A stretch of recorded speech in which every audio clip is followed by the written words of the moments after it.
All right, we are on the air. Greetings, everyone, and welcome to live coverage of Orioles baseball, where this afternoon the Baltimore Orioles will be taking on the New York Mets in the final game of a three-game series at Citi Field in New York.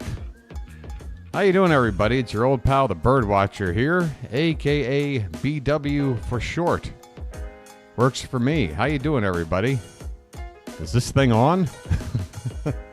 This might be the emptiest I've ever seen Charm City chat at this hour.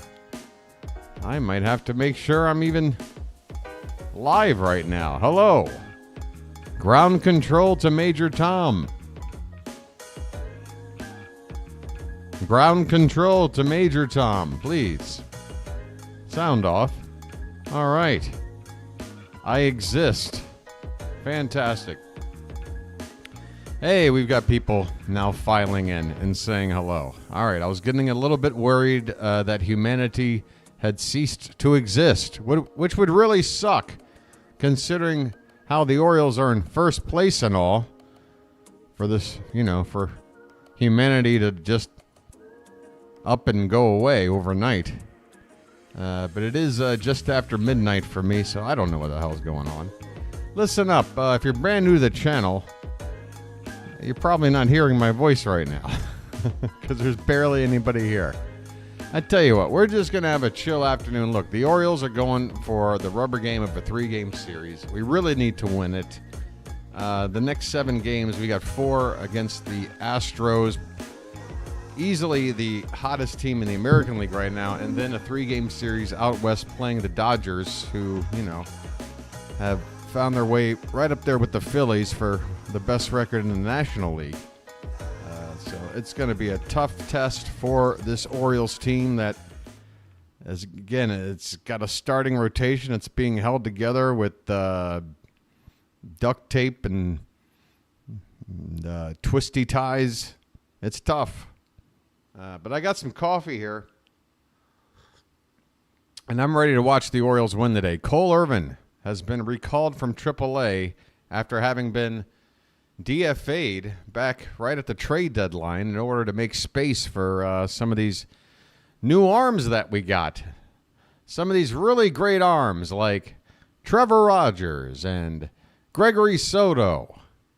Those arms that are going to take you to the promised land. We had to say goodbye to Cole Irvin to make room for those guys. Well, guess what?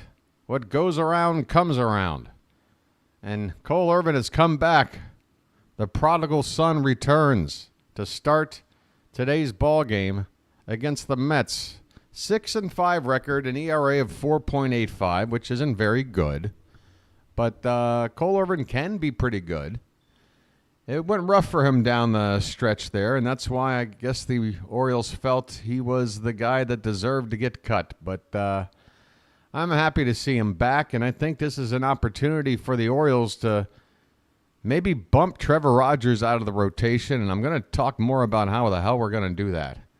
But we're about 6 minutes away from first pitch, so let's get through the lineups. Let's get situated. Let me light up a Lucky, and then we'll talk about that because I see a way we can handle this. In fact, let me go ahead and just get it up on the side here while I am thinking about it. Basically, folks, what we need to do, let's just talk about it right now. What the hell? We got 5 minutes until first pitch. Folks, we're just going to have a nice relaxing affair today. A nice getaway day, early afternoon. You know the deal. Hopefully you guys are playing hooky from work, or maybe you're at work, you got an earpiece in or something, you're pretending to work. I hope you're pretending to work. All right, now look at this, okay? Here's the deal. Cole Irvin's starting today, right? And then we got a 4-game series starting tomorrow with the Astros. Cade Povich, the last time he started was on Saturday, so if he's on normal 4 days rest between starts, he would be on a normal day starting tomorrow. But he doesn't have to start tomorrow because Corbin Burnes is the scheduled starter. No need to mess with Corbin Burnes. starting game 1 against Houston. But all you got to do is give Cade Povich an extra day off. Hell, we do it with these arms all the time, especially if there's a built-in off day. We usually don't skip guys in the order of the rotation. We just give them that off day and give them an extra day rest. Well, Cade Povich, give him one extra day rest. Have him pitch game 2 against Houston. All right? And that's going to move Albert Suarez. As you can see, game 2 Houston right here with my cursor right now has Albert Suarez. So what that would do is then you bump him down to game 3. Give Suarez an extra day of rest. He deserves it, by gum. Suarez starts game 3, and then boom, Trevor Rogers, who is supposed to start that game, you can take him out of the rotation right now and just put him in long relief. The end. Okay? And then Dean Kramer is there to wrap up with game 4. And that's your rotation until one of Eflin or Grayson comes back. Irvin, Burns, Povich, Suarez, Kramer. I mean, there's a very easy way to get Povich into this rotation, remove Rogers, keep everything nice and cool, and also, by the way, keep a space between the lefty and righty stars. Some people I don't think really give a damn, but if you got 2 lefties in your rotation, I like to separate them by at least one right-hander, not have them back-to-back. I just think it's better for the opponent to keep them a little more off balance. Have one day to the next, left, and then right, then back to left. Yeah, I don't know. Some people don't think it matters, but anyway, folks, this is the recipe, okay? Just one more time. Cole Irvin is here. He's going to start the last game against the Mets. Then starting tomorrow, we got a 4-game series. Corbin Burns starts the first game. No need to mess with that. So we know Irvin's starting today. We know Burns is starting tomorrow. We know Cade Povich last pitched on Saturday, which means he could very easily start the Friday game here. Move Albert Suarez up from Friday to Saturday. Take Rogers out of Saturday. Throw him into long relief. And then Dean Kramer keeps his spot on Sunday, and that's your 5-man rotation until one of Eflin or Rodriguez gets back. I hope I've explained this well enough, because I hope this is what we do. I hope the Orioles see it this way, because it seems very obvious to me. There's some things where I leave it up to the front office. What do I know? I'm just a guy, but this seems painfully obvious to me of how to handle this situation. All right. First pitch is only like a minute away. I better hurry up and open up this game. Maybe just play some music here while I'm futzing around. Hey, I had a lot of fun on the stream last night, everybody. Hanging out, doing the overtime thing. Hate watching the Yankees and watching them lose in extra innings. It was a blast.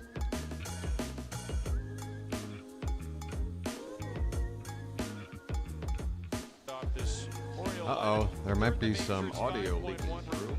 Okay. All right, for the Orioles, a starting lineup. Austin Slater will lead off and play left field. Adley Rutschman will catch and bat second. Gunnar Henderson will play short and bat third. Anthony Santander will be in right field and doing the cleanup hitting. Ryan Mountcastle will bat fifth and play first base. Eloy Jimenez will be your DH and hit sixth. Colton Cowser is in center field today, and he will bat seventh. Ramon Arias at third base, hitting eighth, and Jackson Holliday at second base today, batting ninth. The Mets are using their third of 3 lefty starters in this series. 3 straight lefties. Sean Manaea on the bump for New York. Record of 9-5. 3.46 ERA. I remember him back in his days with the Athletics. For the Mets, I suppose I could just bring this up on the Twitter to be sure I got the positions correct. Let's see here. Meet the Mets. Greet the Mets. Step right up and beat the Mets. Manaea is stepping up to the mound right now. This game's about to get started. For the Mets, Lindor plays short and leads off. Vientos plays third and bats second. JD Martinez, designated hitter, hitting third. Nimmo in the cleanup spot, left field. Alonso batting 5th, first base. Starling Marte, veteran right fielder, will bat 6th. Jose Iglesias hits 7th. Luis Torrens, the catcher, backup catcher, will hit 8th. And Harrison Bader in center field batting 9th. Folks, Austin Slater's at the plate. The game is underway. First pitch is ball 1. Next pitch is popped up in the right field, and Marte is waiting for it. He makes the catch, and that's how this game starts. 2 pitches into the game, Austin Slater flies out to right field. Folks, we begin the day in the middle of World War II. That's right, 1942 on the subscriber count. We got to get into the 50s and maybe hopefully up to the 60s today. We got to blow through this 20th century of subscribers on our way to 2,000, folks. Adley Rutschman at the plate, and he takes outside for ball 1. Rutschman batting from the right side against the lefty Manaea, where he has been a better hitter this year. It's been a down year altogether, though, for him. 263 average at the moment. He hits a ball on the ground. Shortstop Lindor. And his throw is offline, but it's on the home plate side of first base there, and the first baseman just applies a tag on Adley going toward the first base bag. So that's 2 down here in the top of the first. Adley grounds out to Lindor at short. All right, folks, it's time for a little Gunnar Henderson. His name's Gunnar, and he's dating my mom. First pitch to Gunnar on the day is inside for ball 1. 287 average for Henderson. 33 homers now, 78 driven in. 1 hit and 6 plate appearances in this series. This is a called strike on the inside corner. Count even up at a ball and a strike. I guess I should check this. This next pitch is hit in the air to right field. It's not going to get out of here. It's going to hang up for Marte, who makes a running catch, and that'll end the inning. Henderson flies out to right. 1, 2, 3 go the Orioles in the top of the first. After half an inning of play, it's Baltimore nothing, and the Mets coming up to bat. Hey, Fox, you're welcome. Thank you for hanging out. Folks, you never have to thank me. All you have to do is enjoy me and tell other people about me. That's all you got to do. Help me continue to do this, and then I'll be thanking you. Believe me, way more than you need to be thanking me. I got a big, fat, special lucky right there, folks. Right there tonight. Like, look, I know for you it's early afternoon, but for me it's not. Coffee and a special lucky. In fact, I might need a regular one right now. I mean, I still got my crown, by the way. I don't know. This is, I mean, after all, if the Mets are going to use Grimace, I say I go with my own fast food mascot, you know? If you're going to have Grimace, I mean, you know, two can play at that game. In fact, hey, Wendy, get your hiney on over here. I need you for good luck. We got to beat these Mets. You know they got Grimace? Did you hear that? I know. Call Roy Rogers while you're at it. Let him. Oh, that closed down? What about Kenny Rogers' roasted chicken? Oh, that's been done? Oh, shit. I don't know. Who else is there? Jack in the Box. Cole Irvin's on the mound. Hey, everybody. Sorry, I was just doing a little bit of fun. First pitch from Irvin to Lindor is hit on the ground, third base. It's a fair ball. Arias throws across the diamond, and Lindor is safe. And he's very excited about it. Let's take a look at this throw. Looked to be pretty close. Arias didn't really throw it with a whole lot of urgency. So it seems he backhands it right behind the bag. There's not even going to be a challenge on this. I got to put that on Ramon Arias for not really getting rid of that baseball with a little more urgency. He kind of took his time after fielding it before getting that throw off across the diamond. Lindor beats it out for a leadoff single here in the bottom of the first. Mark Vientos at the plate. First pitch is ball one. And the next one is a tapper in front of the plate for a foul tip, strike one. Mark Vientos hitting .277, right-handed hitter. He's on an 8-game hitting streak, where he's hit .333 with 6 runs batted in that time. Lindor, a threat to steal over at first. Here's a curveball, catches the top part of the zone on the inside corner for called strike 2. First 12 games for Cole Irvin this season were fine. 3.03 ERA. Just the last 8 games, it was really not good. ERA around 9, with opponents collectively with an OPS of over 1,000. He just couldn't get anybody out. But he's getting his shot back here again today. I think it's deserved.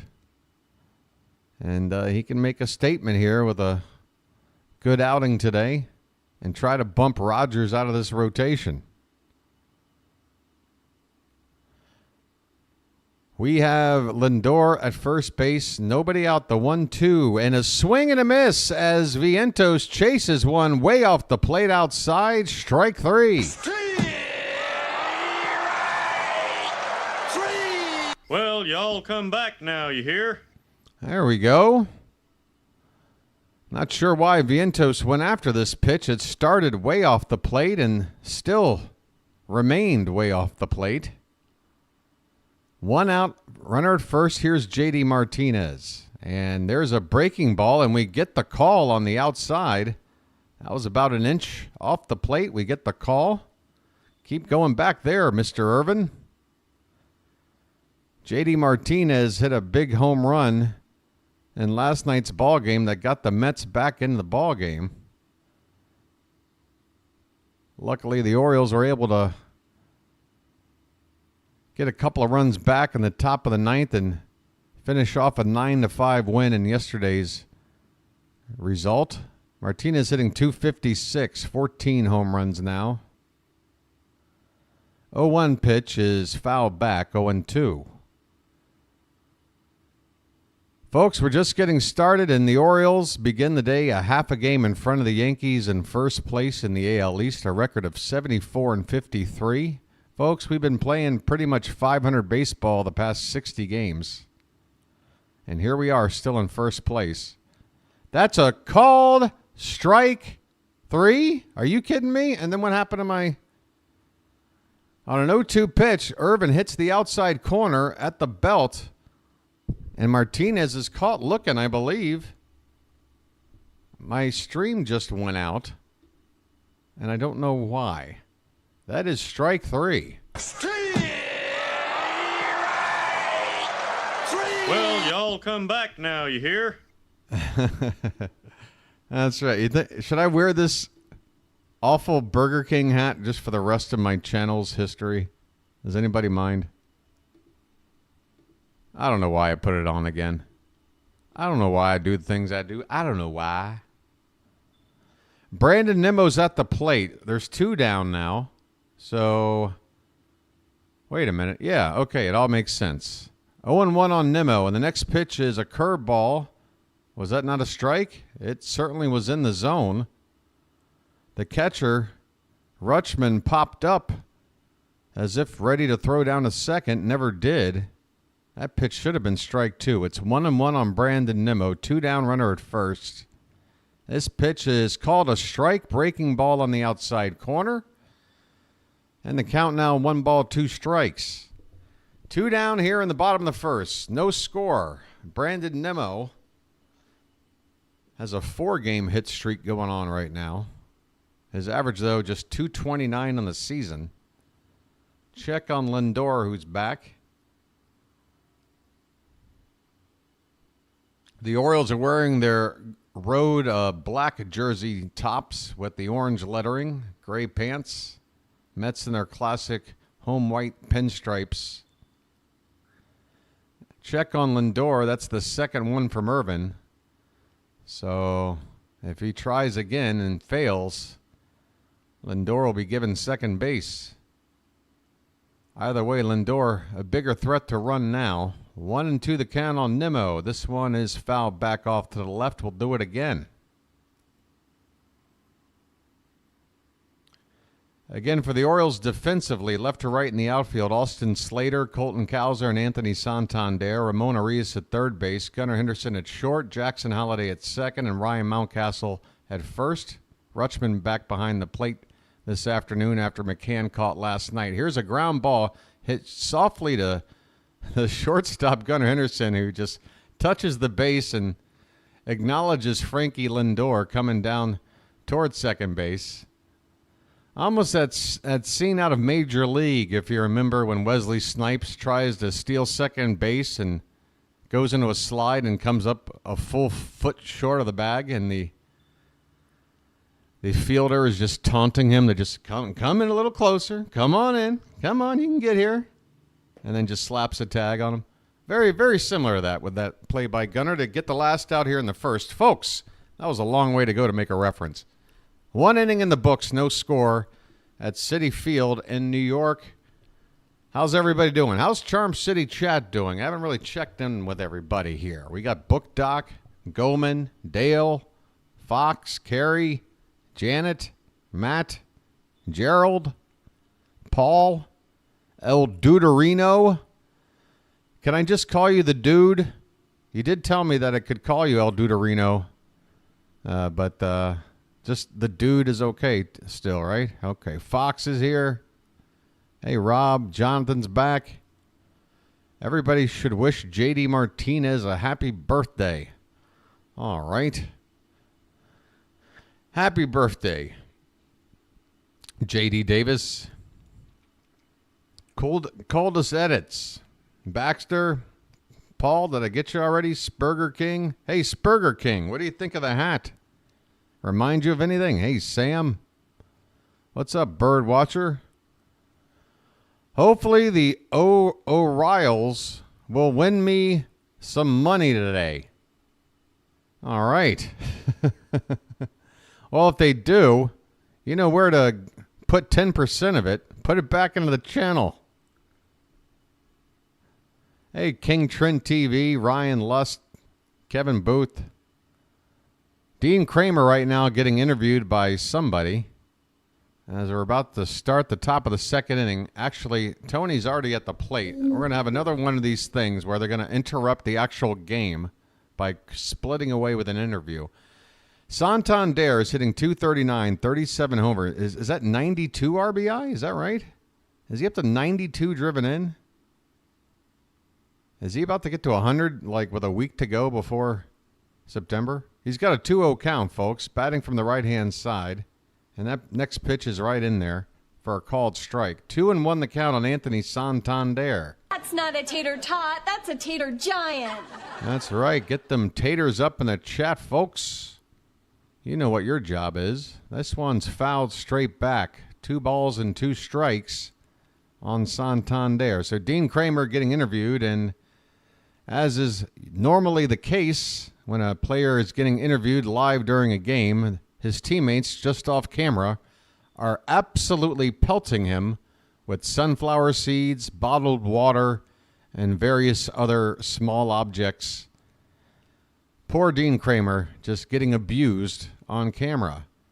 That's a called strike 3 to Santander? Are you kidding me? Are you kidding me with this call? Why don't you wake up and smell what you shoveling? Why don't you wake up and smell what you shoveling? Why don't you wake up and smell what you shoveling? Ryan Mountcastle at the plate. First pitch is goes all the way to the backstop for ball 1. Okay, mount up. Anthony Santander got rung up on a bad call for the first out here in the second. Next pitch to Mount. He's fouled away off to the right. Count is even up at a ball and a strike. Dean Kramer, what a gorgeous mane of hair. Normally, man, he is getting pelted. This one is hit on the ground at second base by Mountie, and he will be retired. 2 down, nobody on here in the top of the second. Iglesias fielding the ground ball. Dean Kramer is constantly looking to his right at the teammates just off. I wish they would just show us another camera shot of the teammates in question who are absolutely abusing him right now. Here's a called strike to Eloy Jimenez.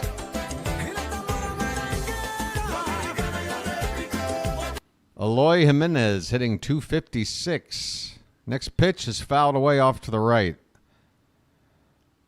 And I'm telling you right now, folks, I've enjoyed Jimenez's bat since coming over. I think he'll be a nice rental for us, but I see a very, very big hole in his swing as this pitch is up and away, 1 ball and 2 strikes. And that hole is pretty much the entire outside of the strike zone, like the outer part of the plate. 1-2, he reaches for one that way and hits a soft grounder to short. Lindor will throw to first, and Jimenez is retired. We go to the bottom of the second, scoreless at Citi Field. Dean Kramer's interview, I think, is over. And he can now sit there and give a little guff back to his teammates for make him look a little bit silly on camera. I should know something about looking silly on camera. I've got a Burger King crown on. How you guys doing? Huh? All right, we'll give the crown a rest. Oops. I don't think this crown's got much of a lifespan to it. It's already jacked up. I need a hold on a sec.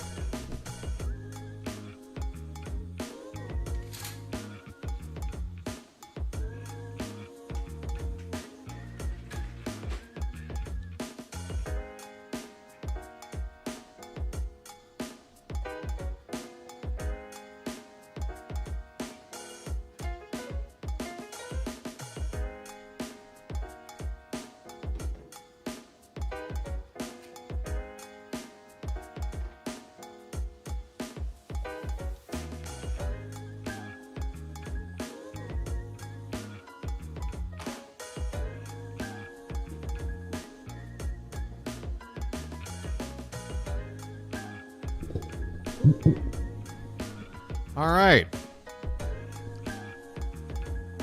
So I think we're the first game on.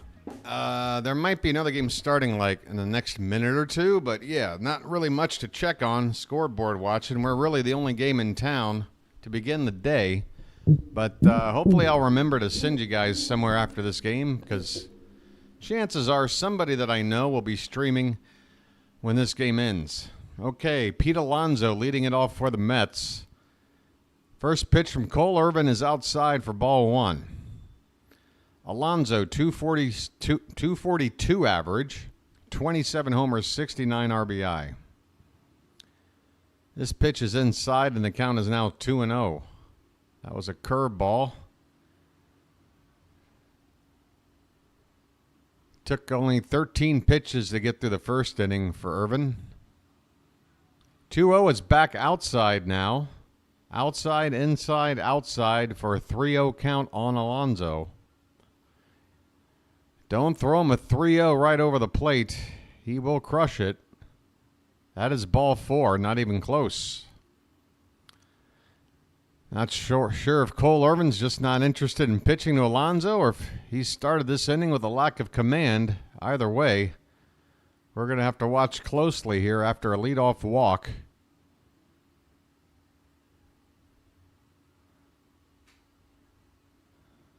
Starling Marte up at the plate. Veteran right-handed hitter. 279 average. He takes inside for ball 1. So now I'm getting a little bit worried about Cole Irvin's command here. He's missed the zone on 5 straight pitches to start the second inning.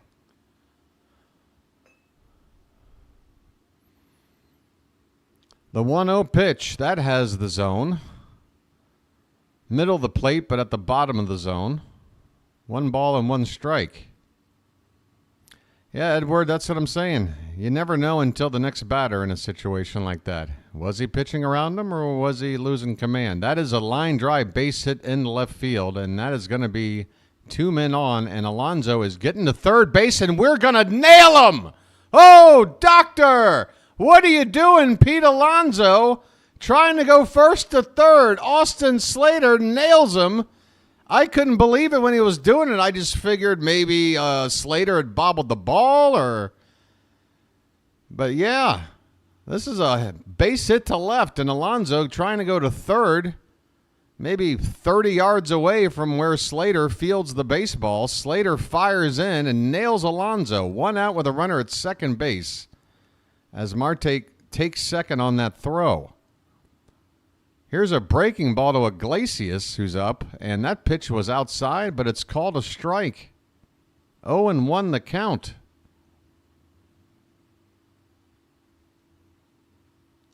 Next pitch is inside, actually more high than inside. 1 ball and 1 strike. Iglesias hitting .336. Why is he only played in 1 game? That sounds like a nice average. 1-1 pitch is popped up, straight up behind the plate. Rutschman takes a look, but it's into the seats. 2 strikes on Iglesias. Against lefties, I mean, it's limited action, but he's doing even better. .393 average, no homers, 5 driven in. So that's probably in, 30 or 40 ABs? 1-2 pitch. That one is hit in the air, right field. Coming in on it and making the catch is Santander. Marte has to hold at second base. There are 2 out now. And I still can't believe Pete Alonso tried to go first to third on a ball right in front of Slater in left field. I mean, you would have thought he was trying to run on Johnny Damon or somebody. Somebody would just... Historically, one of the weakest arms of all time. Here's Luis Torrens, backup catcher for the Mets. In the lineup in a day game after a night game last night. This pitch is fouled off to the right. Torrens, right-handed hitting catcher, batting .270. 2 down, runner at second. No score, bottom of the second. Against Cole Irvin, lifetime, Torrens 6 for 9 with 5 RBI. Yikes. Why did I have to see that stat? Next pitch, off the plate by an inch. 1 ball and 1 strike.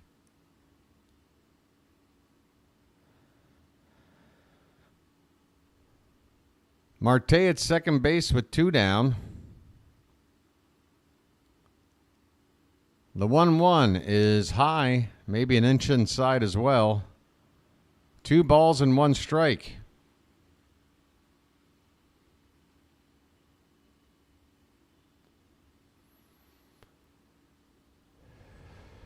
Tell you what, he runs like a polar bear. 2-1 pitch. Breaking ball, and that call is given to us again. Cole, just keep going back there. Folks, the home plate umpire is giving us 1, maybe 2 inches off the outside, especially on breaking balls.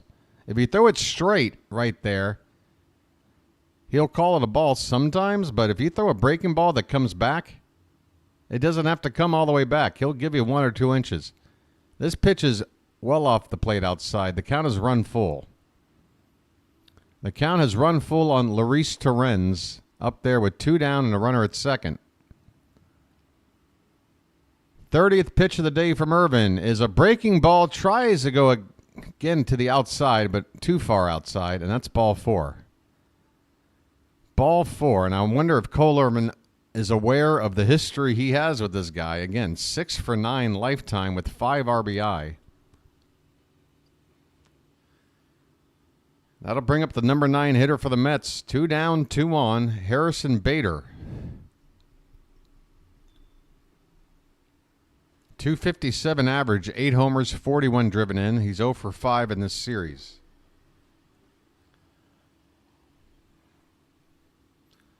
You got Lindor on deck, so you really want to get out of this inning right here and right now. First pitch is up with a curveball from Irvin.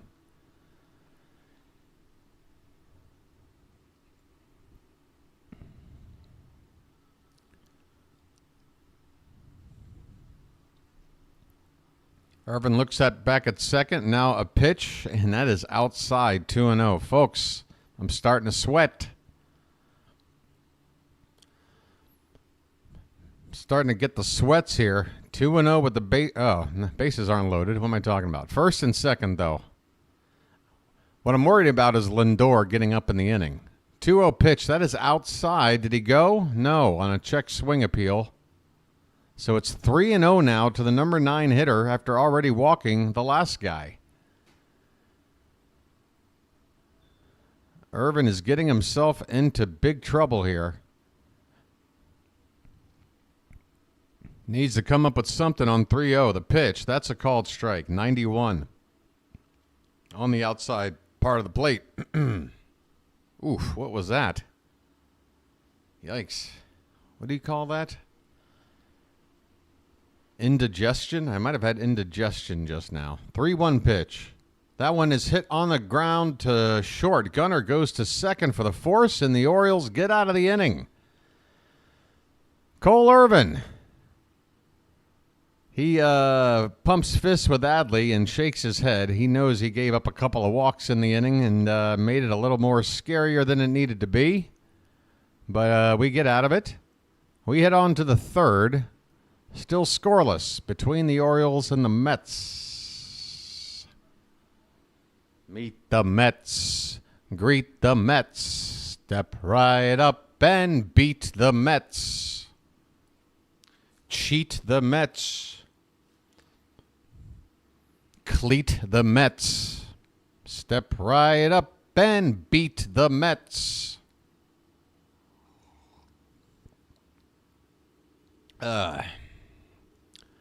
Book Doc's got a prediction. Hold on, everybody. Hold on. This is... Baltimore, you are seeing history being made today. History is being made right now, ladies and gentlemen. Book Doc has a prediction. O's get 2 in the third. All right. Let's go. I'm down. I'm hip. I'm cool. I'm with it. I know what the kids are doing these days. Hey, why didn't anybody tell me we were playing early, huh? Why didn't anybody tell Mr. Hyde? Hey, BW, you can go to ESPN instead of Yahoo Sports and go to play-by-play. It shows you the pitches. Thank you, Jonathan, for trying to tell me how to run my channel.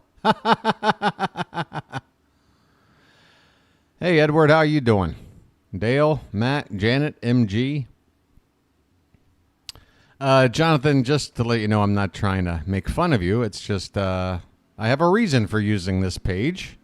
It's a little bit slower, which means less opportunity for the screen to spoil an event in the ball game. Here's Colton Cowser, and the first pitch to him is above the zone, but it's called a strike anyway. This umpire's got a big zone. Whoops, that's the wrong button. 0-1 pitch is foul back, and the count now is 0-2. See that? Isn't it nice? I just said it's 0-2, and look at that. It just popped right up on the screen there for you. Well timed. Well timed. Yeah, I know Yahoo isn't the hip website, but I kind of like it. It's quaint. Swing and a miss. Cowser strikes out on 3 pitches to begin the third. That just, the whole Yahoo thing, I think it just fits the whole vibe of this channel perfectly. You know, it's a who gives a damn kind of vibe that I want when it comes to the presentation. As long as, you know, I'm doing my job and you got the information you need, that should be enough. Ramon Arias at the plate. He fouls a pitch back. Hey, Ramon. I have a brother. Arias' average is up to 250.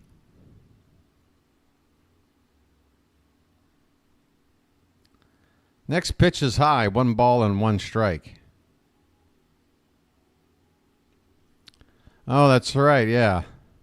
No, it said it was at the end of 0 innings or something. Yeah, at the end of 0, it's tied at 0-0. This pitch is swung on and missed. 1-2 the count on Arias. He's played in 6 games in his career against the Mets. 8 for 18. He likes this team. This one's fouled back. 1 ball, 2 strikes, 1 out, nobody on, top of the 3rd. The Orioles are looking for their first hit of the ball game. This pitch is up and away. 2 balls and 2 strikes. Jackson Holliday's on deck. That's right. 2-2 pitch. That is up, and Arias fights it off. Count remains 2-2. Ramon coming up with some big hits lately when a lot of the other guys in the lineup have been going slow. He pops this one up, and it'll get back out of play. Still 2-2 on Urias, who is at minimum making Sean Manaea work here. The Orioles on the season in rubber games, which is what this is, the 3rd and final game of a series that is currently tied at 1 apiece. They are 8-3 in these situations. And that pitch is now ball 3. So full count, 8 pitches to Arias. Here's the next one, fouled away. 9 pitches already seen by Arias. He's going to see 10.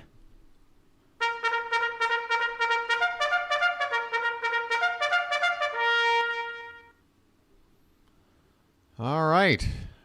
Payoff pitch is called, strike 3. Arias drops his bat in frustration. He is retired, 2 down. I wish I could support Arias in his frustration, but this pitch does catch the bottom of the zone, and considering how many pitches have already been called strikes that were not in the zone. Here's Holliday now, and the first pitch, that looks like it might have caught the outside, but to a left-hander, that's apparently a ball. This umpire. 1-0 pitch, that's called a strike, and that might be a ball.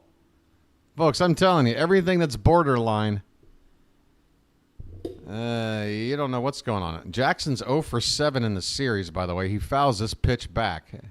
1-2 the count. I really thought we'd see Livan Soto today for the first time because another left-hander on the mound, and Holliday's been struggling. His average has dropped to, 20 points in a couple of days. 1-2 pitch is outside, 2-2.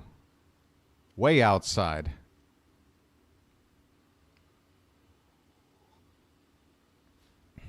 Two down, nobody on, top of the 3rd, no score, 2-2 to Jackson Holliday. Is swung on and missed, and that'll end the inning. Holliday is not doing well at the plate again, and it is showing. We go to the bottom of the 3rd, top of the order due up for the Mets. No score. All right. Hey, thanks to those that hung out after the ball game last night and stuck around for some bonus coverage. We had a lot of fun watching the Yankees lose.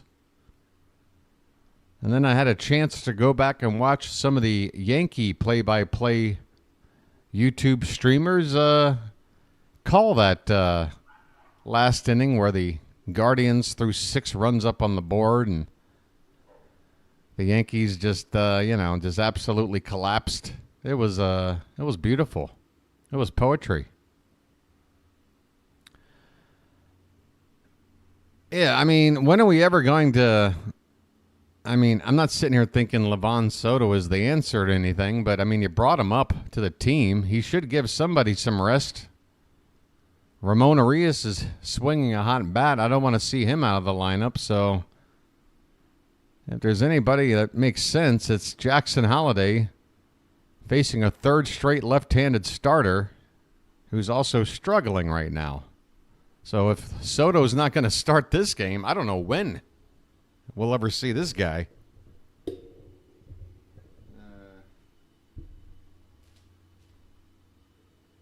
Where'd my lighter go? And where the hell did it go? All right. All right, folks, it's time for the special lucky inning.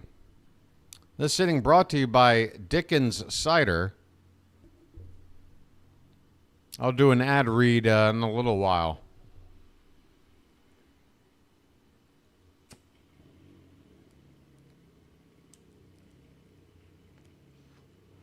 Lindor at the plate. First pitch is a strike from Cole Irvin. 88 miles an hour, top of the zone.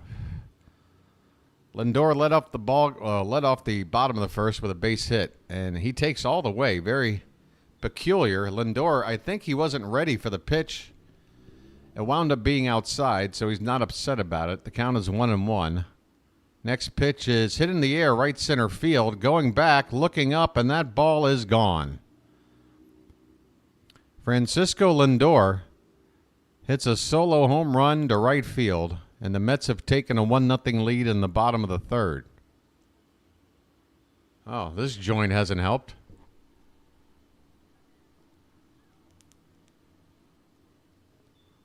'25th home run of the season for Lindor.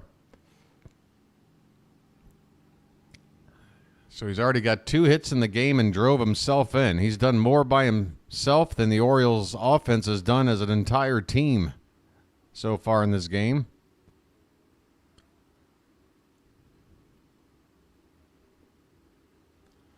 Here's Vientos.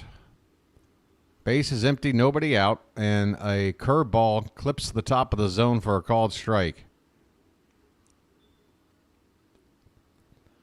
Lindor. Next pitch is well outside. 1 ball, 1 strike.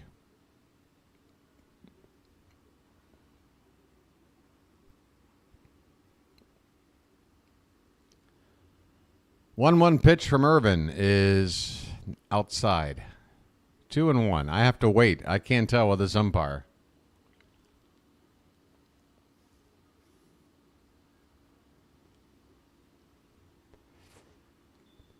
Boy, there's a lot of 2-1 the count on Vientos. And this next pitch is fouled right back behind the home plate. 2 balls and 2 strikes. Bleh.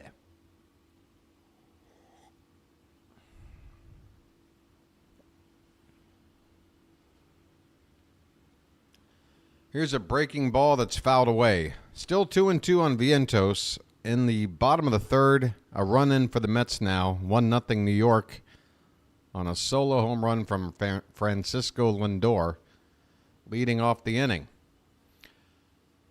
2-2 pitch to Vientos is swung on and fouled back to the screen behind home plate again. 2 balls, 2 strikes still.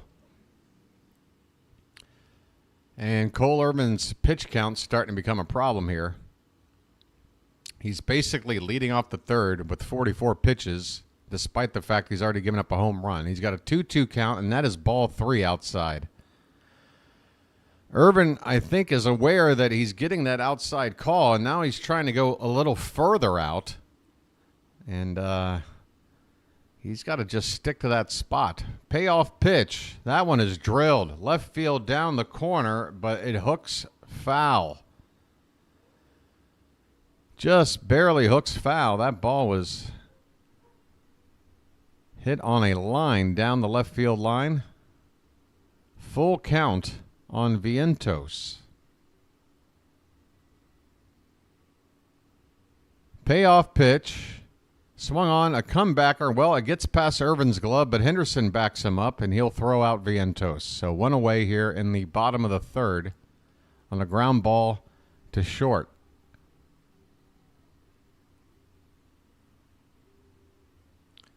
BW, you have a very nice play-by-play, fun to watch and listen to. Thank you, Edward. Hey, wait a minute. I'm not the only one that wants to say that. And I want to thank you very much for that. I really do. Yeah, Rocky feels the same way. This one is popped up to right by J.D. Martinez into the corner. Santander is going to make the catch on the warning track for the second out. So J.D. Martinez has got power to all fields. He goes to the opposite field with this swing, but not quite enough on it. It drove Santander back to the track for a rather loud out number 2. 2 down, here's Brandon Nimmo. 0 for 1 today. And there's a curveball in there for a strike. That's one of the better looking curveballs today from Irvin. He's thrown a lot of them. That one was very nice. This one is in there for a strike, too. Another curve. This one, though, a little too much of the plate, but Nimmo wasn't interested in swinging at it. The 0-2 pitch. And this one is off the outside edge. Only a little bit. 1 ball, 2 strikes.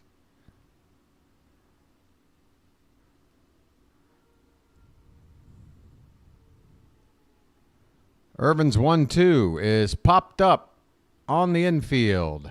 First baseman sprints in. Mountcastle wants it, and he makes the catch to end the inning. The Mets, though, get on the board.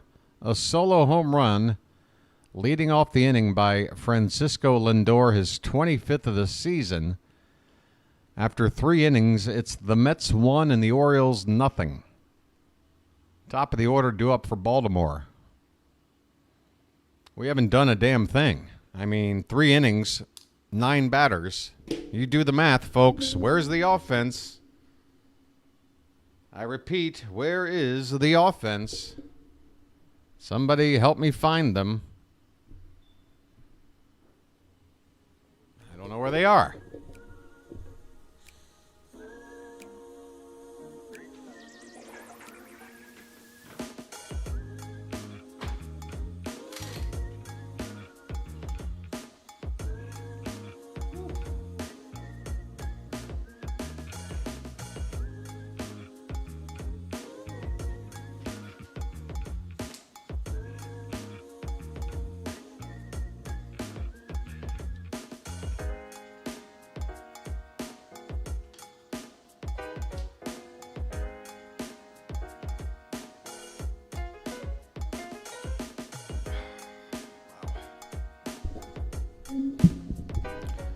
All right. How's everybody doing? Where's the offense? Hello? Hello? Hello?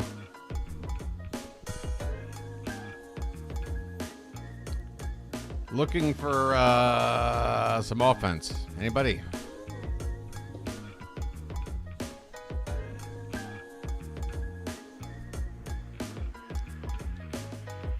Everybody's had a rut this year, Edward. I mean, there's no team that has just been consistently good all season. It's amazing. The Yankees, the Guardians, the Phillies, the Orioles all went on to amazing starts. All of them have been playing around 500 ball for now, I don't know, a month and a half, maybe 2 months, depending on the team. Austin Slater takes ball 1, folks. Slater. Hey, who are you kidding, Preppy? Next pitch is upstairs. 2-0 the count. So Sean Manaea through 3 innings, no hits, no walks, and 4 strikeouts. The 2-0 pitch is a called strike, top of the zone, 2-1.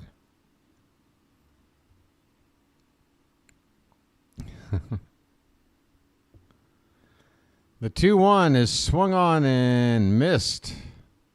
I thought maybe Slater had gotten a little piece of it, but he didn't. 2-2 the count.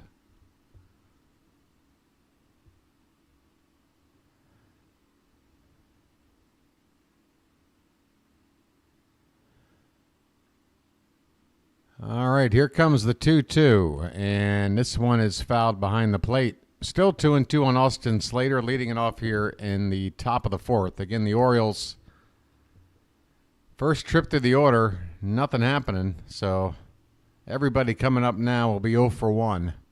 No need for me to tell you. 2-2 pitch is swung on and missed. Slater strikes out. So Manaea has faced 10 batters. He's gotten them all out, and 5 of them via the punch-out. We're making another average guy look very, very good. Adley Rutschman coming up. Let the clutch out gently, okay? Adley 0 for 1. Pitch is called a strike. That was an inch outside.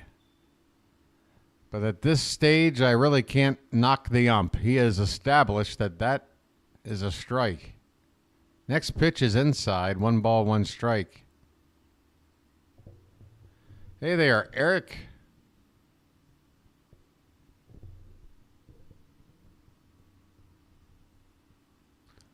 This will be just the 46th pitch from Manaea today, and it's outside. 2 balls, 1 strike. Give me a reason to play the bugle now. Hell, a 3-1 count. I'll get excited. 2-1 pitch. That's hit foul off to the right, 2-2.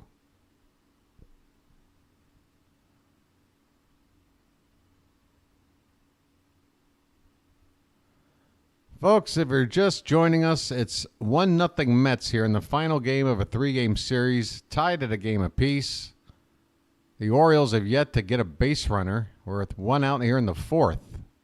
Rutschman hits one into center, but the center fielder is shaded perfectly to the left of center. Well, his left.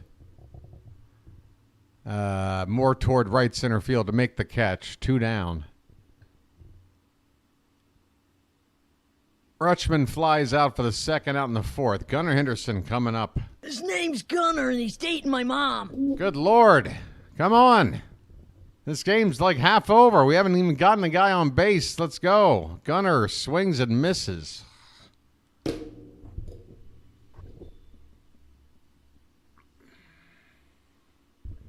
This thing on? Strike 2. Swing and a miss again. Hello?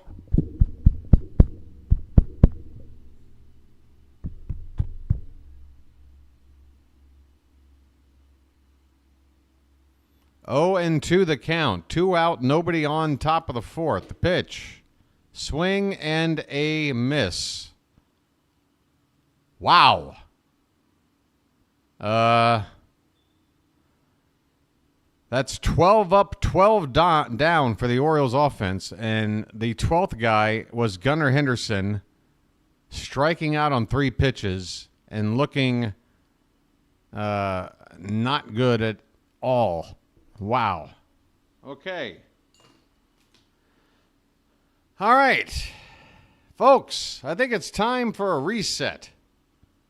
We're going to just pretend the first hour of today's game did not exist. Because for all intents and purposes, it didn't. I don't think the Orioles alarm clock has gone off yet to let them know that they're in the middle of a ball game. The outs are going quick. 12 down, 15 to go. We got to get going here. There's a ball game going on. Kind of a big deal. 4-game set against Houston starting tomorrow. Then we head out west to play the Dodgers for 3. I mean, it's going to be a tough week. Highly competitive. And if we're not playing our best, we could get really spanked over those 7 games and lose some ground. We don't want that. And the best way to help, take the hit if we do go out there and go, say, 2-5 in those 7 games is to win games like this right before we start that kind of a stretch. So let's wake up. All right? It's a short trip back to Baltimore. You'll have the rest of this evening off. And, get ready for this Astros game tomorrow. But let's take care of business here today. There's business here. Pete Alonso at the plate. He takes a strike. Cole Irvin has given up the 1 run on the 1 home run. He hasn't been all that great. He's walked some guys. He's given up a few hits here in the first few innings. But, he's, like I said, compared to Trevor Rogers, I just feel better with this guy. Like, he's a veteran. He knows how to pitch around trouble, and he's done it a couple of times today. This pitch is fouled away. 0-2 on Alonso here, who walked his first time up.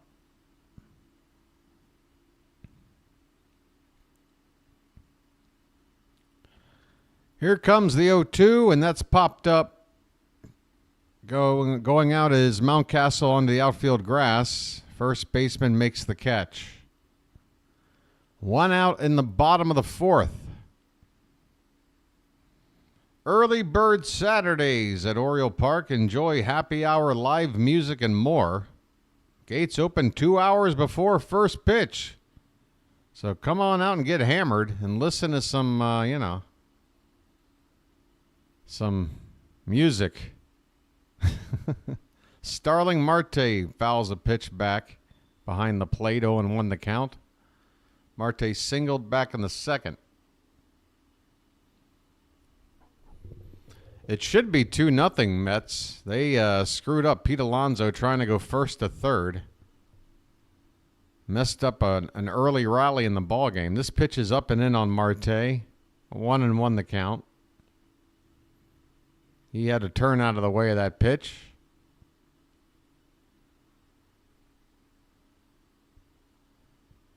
The 1-1 from Cole Irvin. That is a curveball swung on and missed. A beauty from Irvin. Right on the outside corner, knee high. 1 ball and 2 strikes. Another curve trying to go back there, but this one's in the dirt. 2-2. I don't know if I've seen anybody throw as many curveballs as I've seen Cole Irvin throw today. I'd say he's throwing a curve about at least half the pitches he's thrown. This one is fouled straight back. Still 2-2. 61 pitches right now for Cole Irvin.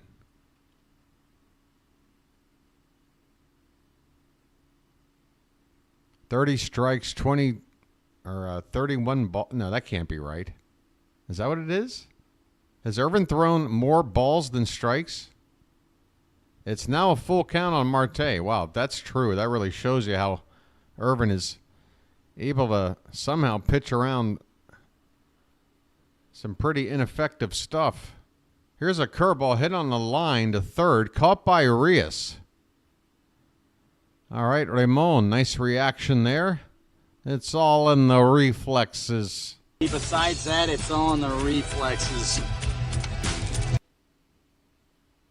Okay, so that was wrong. 39 strikes to 20, make it 40 strikes now, as I guess this first pitch to Iglesias is going to be a strike. There it is, strike 1.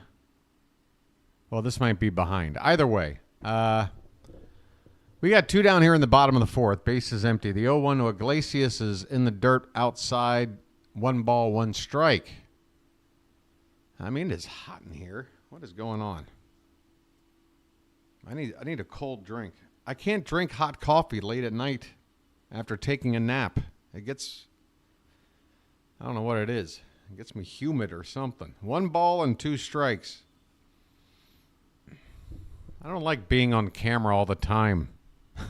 This pitch is grounded in the hole. Gunnar is just going to not. Gunnar, thank you.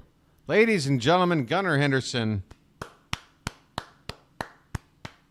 This is something that we need to see more often going forward. Gunnar Henderson realizing that maybe there's a play he can't make. He goes diving into the hole at short, pops up and says, you know what? I'm not going to try to throw this. Good idea, Gunnar. 2 down, runner at first on an infield hit.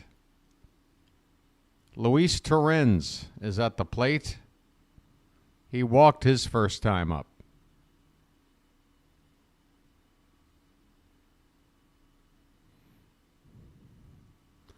Yeah, iced coffee's a thought.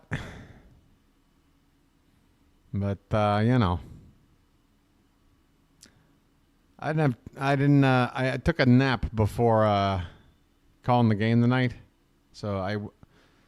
And my alarm was going off and I kept hitting the snooze. I wanted to get as much sleep in as I could before this game because I didn't know how late it would go. And I wanted to not feel so tired. So I didn't have a chance to go do anything and get ready. So all I got is my instant hot coffee over here. That's all I got. 2-0 the count on Torrens. 2 down, runner at first for the Mets. We're in the bottom of the fourth. Pitch from Irvin is reached for and fouled behind the plate. 2 balls and 1 strike.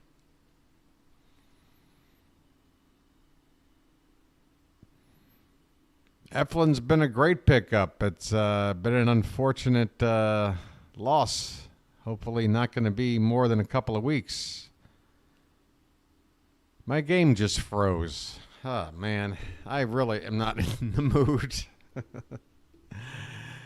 I'm not in the mood for my stream having issues when my team can't even get one guy on base. You know what I mean? Apparently the inning ended. Torrens just popped out. All right. So there you go. Folks, the inning is over. We head the top of the 5th. It's only 1-0 Mets. I mean, any kind of offense, and this is a game. But it feels like we're down 10 right now. Wake up! Hello? Anybody home? Hey, everybody! We're all gonna get late! That ought to wake somebody up. That's right! We can't have anyone freak out there, okay? We've got to keep our composure! We've come too far! There's too much to lose! It's not just keep our composure!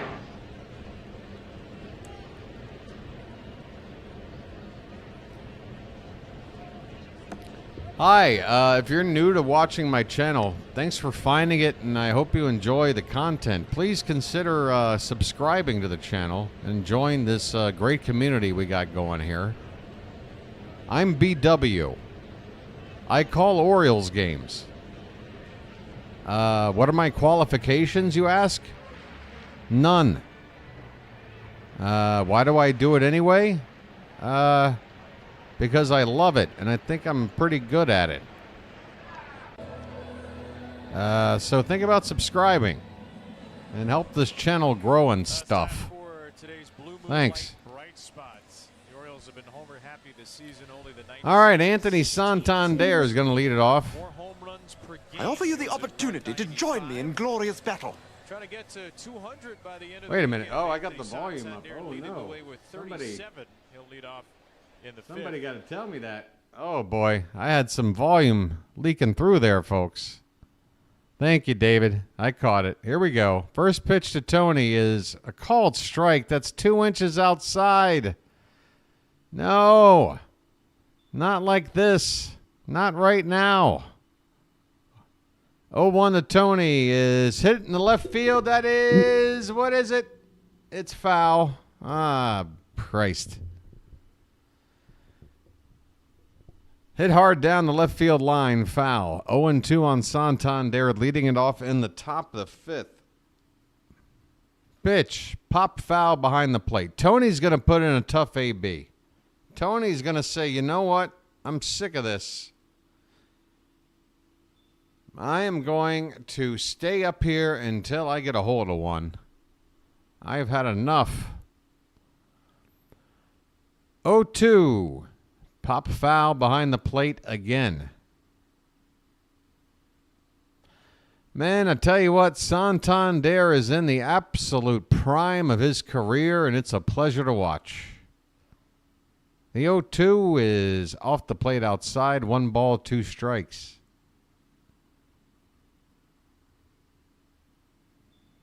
Couldn't happen to a better guy.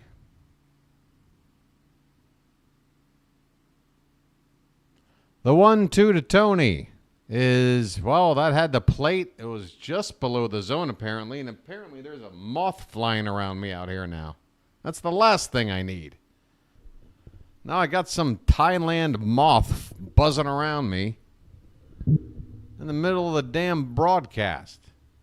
How'd that sneak in? Santander strikes out. Jeez Louise. I mean, come on, people.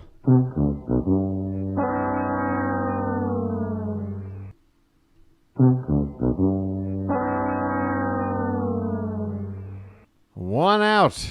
Here's Ryan Mountcastle. Swung on, hit softly. This could be the pitcher covers the bag.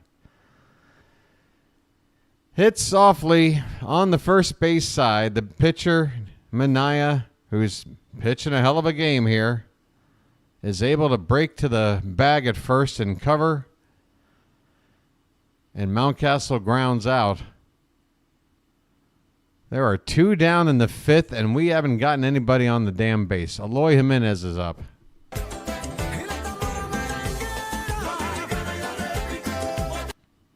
Pitch. A beautiful pitch. Jesus. Backdoor breaking ball. On the knees, outside corner. 0-1 on Jimenez, and here's a comebacker up the middle.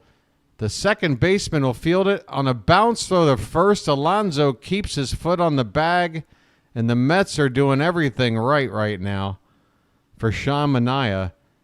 He has pitched 5 perfect innings. We go to the bottom of the 5th. Mets 1, Orioles nothing. And when I say nothing, I mean nothing. Hey, Ray Barry, what's this? Message for you, son. We got a message in from Ray.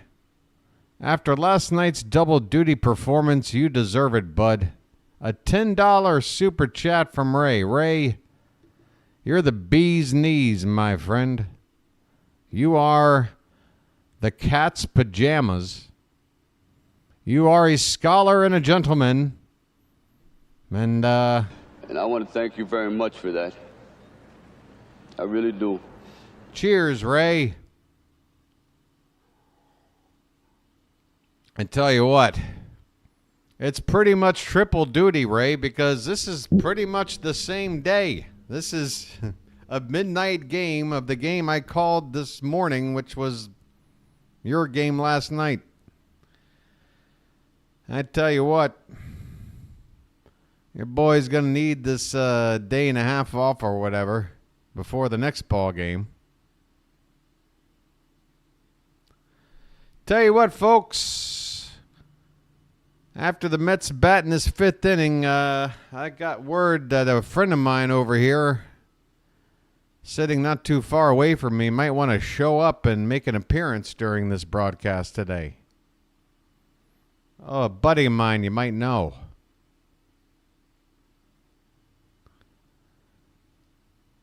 He's hanging out over there. He's chirping. 9-1-2 due up for the Mets here in the bottom of the 5th. Harrison Bader at the plate. First pitch to him from Irvin is in there for a strike.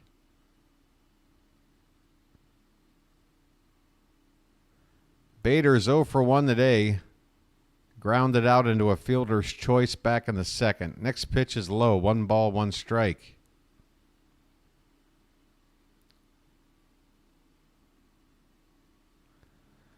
The 1-1 is a swing and a miss. 1-2 the count.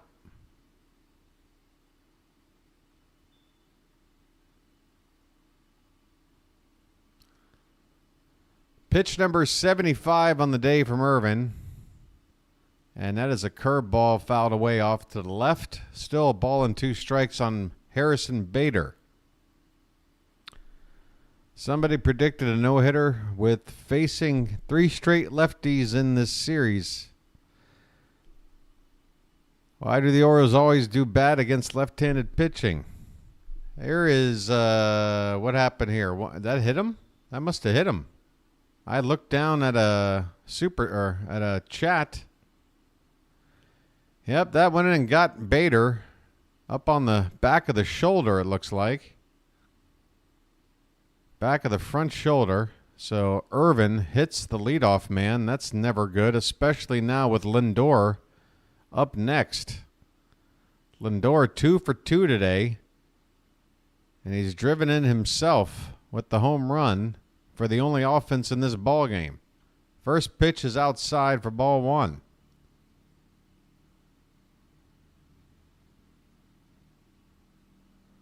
Can't afford to really pitch around Lindor after giving up that leadoff hit by pitch. There's a called strike on the outside edge. 1 ball, 1 strike.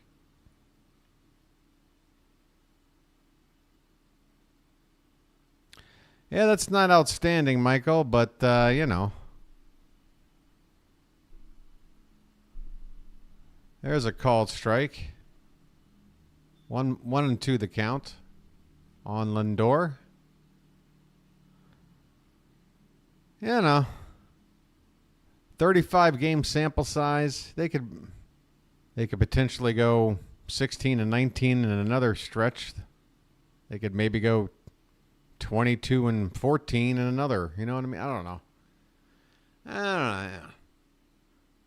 We're probably worse against lefties, but I don't think it's that bad. I don't know. 2-2 the count. Our bench is definitely stronger when we face righties, that's for sure. Because we got more lefty bats. Full count on Lindor. Let's see what happens here. Colin Selby, the man with the big red beard, is getting loose for the Orioles right now in the bullpen. Full count pitch is popped up by Lindor on the infield. Jackson Holliday makes the catch behind the pitching mound for out number 1. Folks, August 24th, coming up this weekend against the Astros. Get on out to the ballpark for an Orioles soccer jersey. It's really called a kit. It's just a shirt. They don't call them jerseys. Here's a pitch hit into right center field, and that is going to get down. But, wow, the runner going second to third stumbles.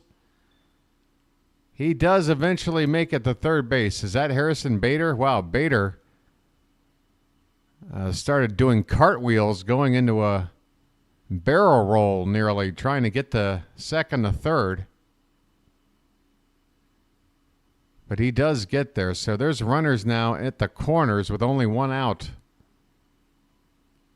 After a base hit here by Vientos. That ball was hit 105 miles an hour off the bat, and now Brandon Hyde has seen enough. We're going to the bullpen. That's it for Irvin.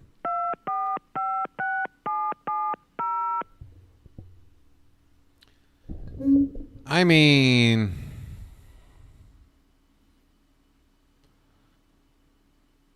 I got some questions about this. I'm not saying this is the wrong time to pull Cole Irvin. I'm not saying that at all. 83 pitches. But I'm trying to figure out. The guy's given up 1 run on 83 pitches. And you're not even going to give him a chance to get through 5 innings? How many times have you allowed another pitcher, like, say, a Trevor Rogers, to go beyond 5 innings when he's done way worse before you go to the pen? I don't get it. Let Irvin at least try to get out of this. I don't know. I mean, again, he's not been great today. He's had some luck getting out of jams, but I don't know. I just feel like he got shafted here. I feel like every other situation this year, another pitcher would be afforded the opportunity to try to work out of this. Again, I'm not saying it's the wrong move. I'm just saying, why don't we do that when Trevor Rogers has already given up like 3 or 4 runs by this point? Why are we doing it when Cole Irvin's given up 1? I don't know. Yeah, no offensive support. Let's say the Orioles have 2 runs on the board. Are you really going to pull Cole Irvin in a 2-1 situation where he could win the game if you let him go 5? I don't think you do. So why are you pulling him now? Just because we didn't score for him? That's not fair. I mean, the dude already got DFA'd. He comes back and joins the team. He's like, all right, I'll earn my way back up there. He does. And then you do him like that. I don't like that. Colin Selby is on the pitch, right-handed pitcher. Second appearance for the Orioles. And J.D. Martinez at the plate. First pitch, that has the plate, but apparently it's a little bit low. Selby was with the Royals. Before this, he made 2 appearances there. So he has a 4.15 ERA, just 3 appearances in the bigs this season. First time out for us, he looked all right. 1-0 pitch. That one is hit on the ground to Arias, who goes to second for 1. And how do you drop the transfer, Jackson? A run will score that would have ended the inning. J.D. Martinez is slow as molasses. That was a given double play, Jackson. Come on, man. He keeps dropping balls all the time. I mean, it just drops right out of his hand. That scores a run for the Mets. This inning should be over. And that's a run against Cole Irvin. Man, talk about getting done wrong twice. 2-0 Mets. Brandon Nimmo at the plate. First pitch is off the plate for ball 1. Man, oh man. I tell you what, Jackson, what the hell's going on, dude? Butterfingers, man. Swing and a miss by Nimmo. 1-1 the count. Too many times. It's not just, an oopsie-daisy coincidence. It happened twice in a short amount. No, this is like 5, 6 bobbles I've seen since his recall. A bobble or a drop or just some kind of inability to control the ball, either catching it or throwing it. That one really cost us. It really cost us. 2-1 the count on Brandon Nimmo. 2 down, runner at first.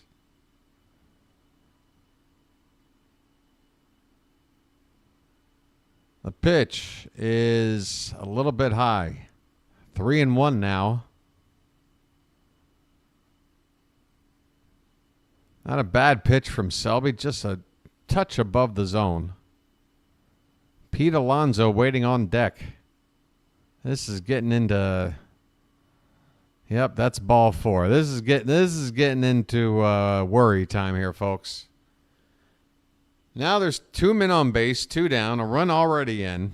Pete Alonso coming up, and Selby has not been helped out by that lack of a double play there by Jackson Holiday. Damn, Jackson.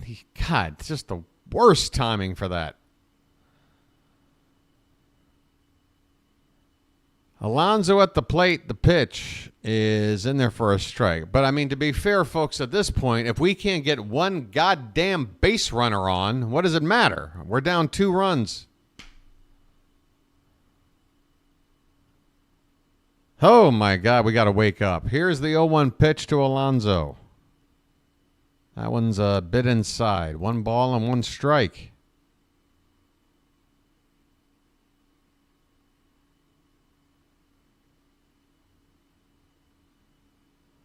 I tell you what, somebody was talking about putting me in touch with somebody with the Oriole team. This pitch is up and in 2-1. You know what job I want to have with the Orioles? Just let me sit in there in the dugout with them. Just let me sit in there in the dugout and let me just talk from time to time. Let me just say a few things, like a shaman. They need a shaman. They need BW in the dugout. This pitch gets away, but the runners will hold at first and second. It is 3-1 now on Pete Alonso. Yeah, Cade Povich, folks. Just call him Slim going forward, I guess. That's apparently That's the latest nickname. Folks, you throw a gem like Povich did last time out, you've earned yourself a nickname. Apparently, we're going with Slim. Pete Alonso with a 3-1 count. 2 on, 2 out. A run in already here in the bottom of the fifth, and that's ball 4. God damn. I mean, it's getting hot in here, folks. Drew French is jogging out of the dugout steps to have a chat with Selby. Bases loaded, 2 down. Marte due up next. I mean, have I even... do I even need this soundboard today? Has anybody already heard any of these sounds? You know, like... You know... Hey, there's the moth. Or, you know, things like... Or maybe even just a simple... I'm walking here. I'm walking here. Certainly nothing as much as, say, a... You know, a big giant splash of some sort. Nothing! I got nothing to press here. Except this. I apologize for Baltimore. I apologize for Baltimore. I apologize for Baltimore. All right, meeting on the mound over. Starling Marte at the plate. 2 down. Bases loaded. The pitch. Called a strike on the inside corner. Hey, look, Moth. If you're going to buzz around... All right, that's one thing, but if you're going to land on me, we got problems. Don't touch me. Don't touch me. 0-1 pitch. Is that a foul ball? It's 0-2 now. One more strike to get the hell out of this inning. I tell you what. The 0-2. Swing and a miss in the dirt, and the inning is over. The Orioles get out of it with just the 1 run given up. The bases left loaded by the Mets. They've left 7 men on base through the first 5 innings. So they've squandered some chances. Our problem is we haven't had a chance to squander.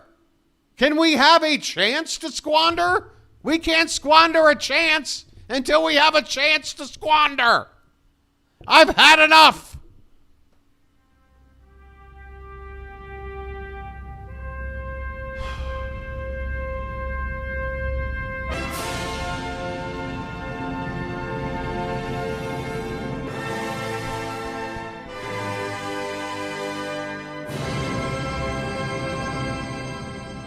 Enough of this.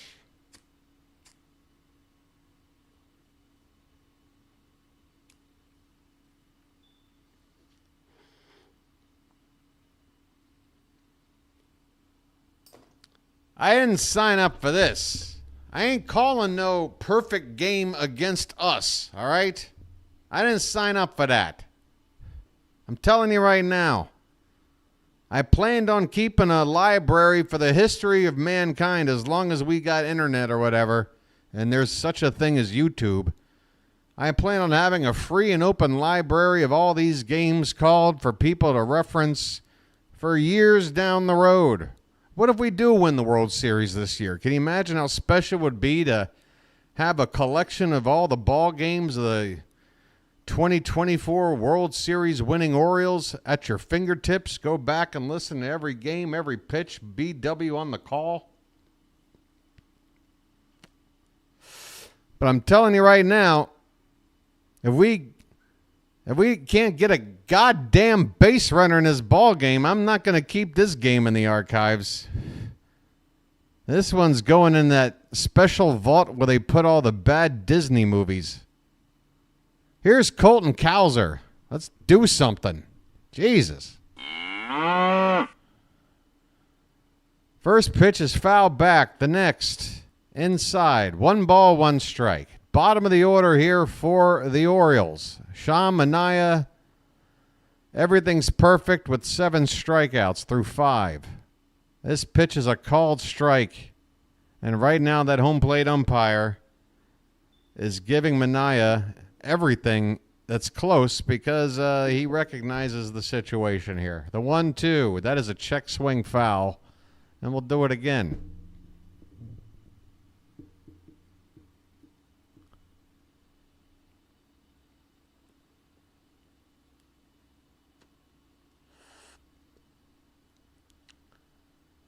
Cowser had a double and a triple in last night's ball game. The 1-2 is swung on and missed. 5 1/3. Perfecto. And I'm going to keep saying it because I'm hoping saying it is a jinx. Isn't that how it's supposed to work? If we were throwing one, I wouldn't be saying anything. Ramon Arias takes up and away for ball 1. Come on, Ramon. I have a brother. Hey, welcome there, Slam Free Poetry. Welcome. Here's a ground ball, third base side. It's fair. It's going to be a tough throw. Vientos makes it and beats Arias. Good Lord. There's been at least 2 or 3 fine defensive plays to help keep these Orioles off the base all afternoon. That actually might have touched third base on a bounce before Vientos fielded it. It took, it reversed direction. That was an incredible play. Vientos had to adjust. That ball hit down the third base line, bounced off the bag, changed direction on Vientos. He adjusted and got that throw off in time. Wow, Jackson Holliday's up. First pitch is a ball, the next pitch is a strike. I mean, this looks like some Miracle Mets stuff going on right now. Up and in on Holliday. He turns out of the way. Jackson, listen, buddy, I love you, but turn your back, but don't get out of the way. Get hit by that pitch and end this perfect game, dude. Damn. What a great way to end this thing. Holliday had to back. I mean, I get it, but a veteran, I think, would actually just get hit by that pitch. That's a called strike, top of the zone. 2-2 the count. Jackson, please. Buddy, we need you to do something here at the plate. All right? Something. Here it comes. And that did hit Jackson. So there you go. No perfect game. Still a no-hitter.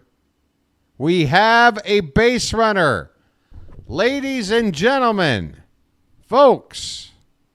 Baltimore, you are seeing history being made today. The Orioles have a base runner. Alert the local media. Let everybody know. Run to your window. Throw open the sash. Shout it out. Austin Slater at the plate, 2 down. Holliday at first. The pitch. This one's hit to right. It's up. It's going back. And that ball is gone! Bye, birdie! Austin Slater! You want a miracle? Take that, Mets! Austin Slater goes opposite field and ties the ball game. The Orioles have gone from doing nothing to doing everything. It's 2-2. Holy Toledo. I don't know what the hell just happened. Unbelievable.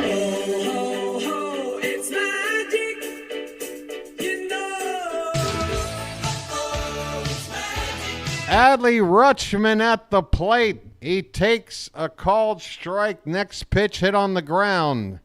Backs up Lindor at short. He throws out Rutschman. Inning over. Austin Slater, folks. Hey, who are you kidding, Preppy? Hey, who are you kidding, Preppy? Hey, who are you kidding, Preppy? By the way, David Rubenstein, Oriole owner, in attendance up here in New York. He was on his feet clapping there. Holy cow. Hey, who are you kidding, Preppy? Oh, yeah, folks. Whoops, wrong one. Splish, splash, I was taking a bath.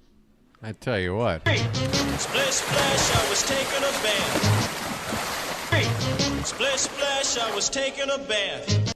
Folks, if we can go from not having a damn thing to winning this damn ball game today, I make a promise to everybody in the Charm City chat. A promise. Hey, everybody, we're all going to get laid. Ah, that's right. You guys are finally starting to recognize. Please, folks, if you're going to honor and respect the hat, please, when referring to the hat, only address it in chat this way. Okay? That is how you have to bring it up in chat. Otherwise, you're disrespecting the title.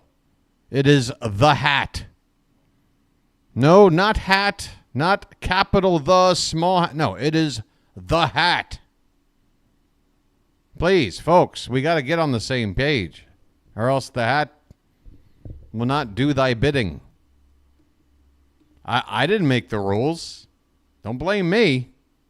It's just sitting on my head, all right? I can't do nothing. I'm like Quado in Total Recall. I'm just a vessel, all right? All right, stick with that. All right. the crown? That's still sticking around. All right, folks, bottom of the sixth, brand new ball game. Let's see what we got. Selby still out there on the mound. Jose Iglesias is going to lead it off for New York. First pitch is hit foul off to the left. Bouncing off the Oriole dugout railing. Oh, I just ruined my crown.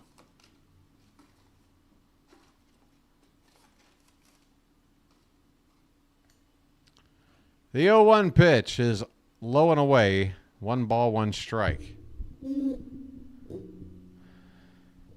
Folks, it's all in the reflexes. 1-1 pitch is outside. 2 balls and 1 strike. Getting loose for the Orioles. Do you want to know? It rhymes with Moto Photo.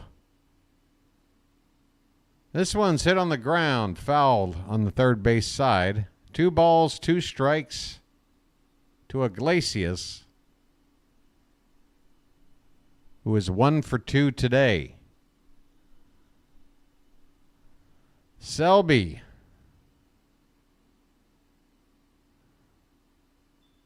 Redman.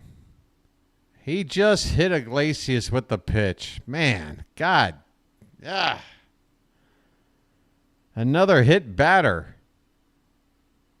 And another leadoff man on for the Mets. That one just got away from Selby. You could see it. Just arced right out of his hand. Up and in on the right-handed hitter. All right, leadoff man on a 2-2 ball game. And now, wow, Selby gets the benefit of a call here. A pitch that was a couple inches inside on Luis Torrens. That is strike 1. We'll take it. We need it. The 0-1 pitch is hit on the ground, and Gunnar might have a double play ball. He flips to Jackson for 1 to second, or to go to first 2, and it's a double play, folks.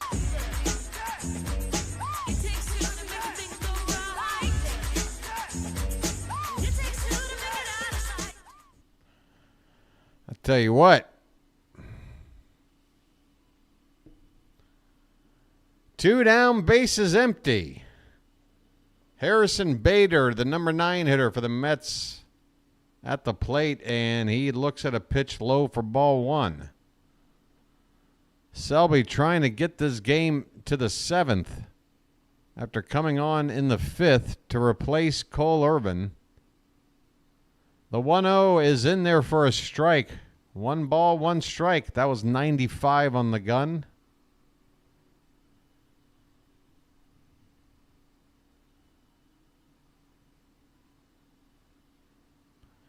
The 1-1 is well off the plate. 2-1 the count. That pesky Francisco Lindor is on deck.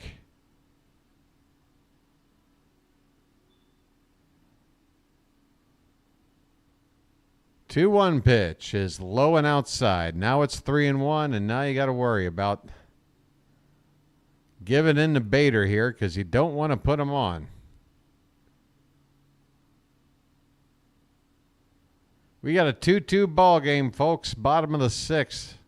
3-1 pitch to Bader. Hit on the ground. Softly to third. Arias is going to have to get it off quick. And he nails Bader in time. Inning over. Colin Selby. A new arm. A new face. A new big old Brillo pad of a beard. In this Oriole bullpen has helped the Orioles put the fire out and then allow us to tie the ball game. Now we're going to get into the late innings here. We got next. We're up to hit, folks. Look who's up to hit. Look who's up to hit with the game now tied, and it's our turn again to hit. We've only had 1 hit. It's lucky time. Let me hit that lucky. Pass that lucky. It's lucky time. Pass that lucky. Okay, I think we've established something there. Fayon. If you do that more, it's going to start to be looked at as a bit of a nuisance. So let's be cool. All right. Yeah, this is a nice part of the order, and they are due. Now that the perfect game is over, now that the no-hitter... I mean, what a crazy set of events. The perfect game ends on a hit by a pitch. And then 1 pitch later, 2-run homer. Now there's no perfect game, there's no no-hitter, and there's no shutout. Just unbelievable. Unbelievable sequence of events between a couple of batters in a space of about 45 seconds. That is baseball for you, folks. You never know what you're going to get.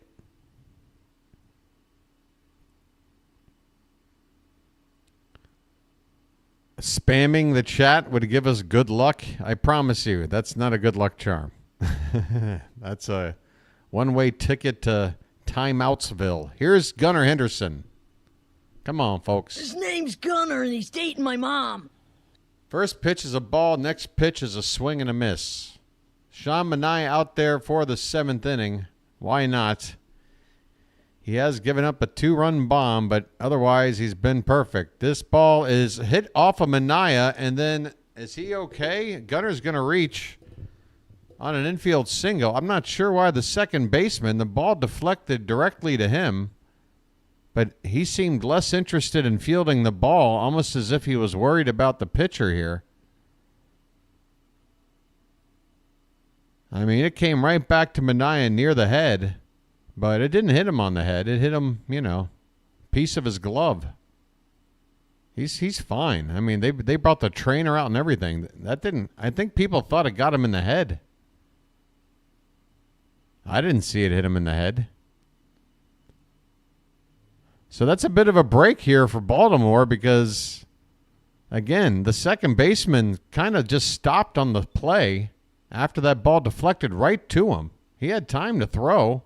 Maybe Gunnar beats it out, but it was definitely worth a try. They didn't even throw.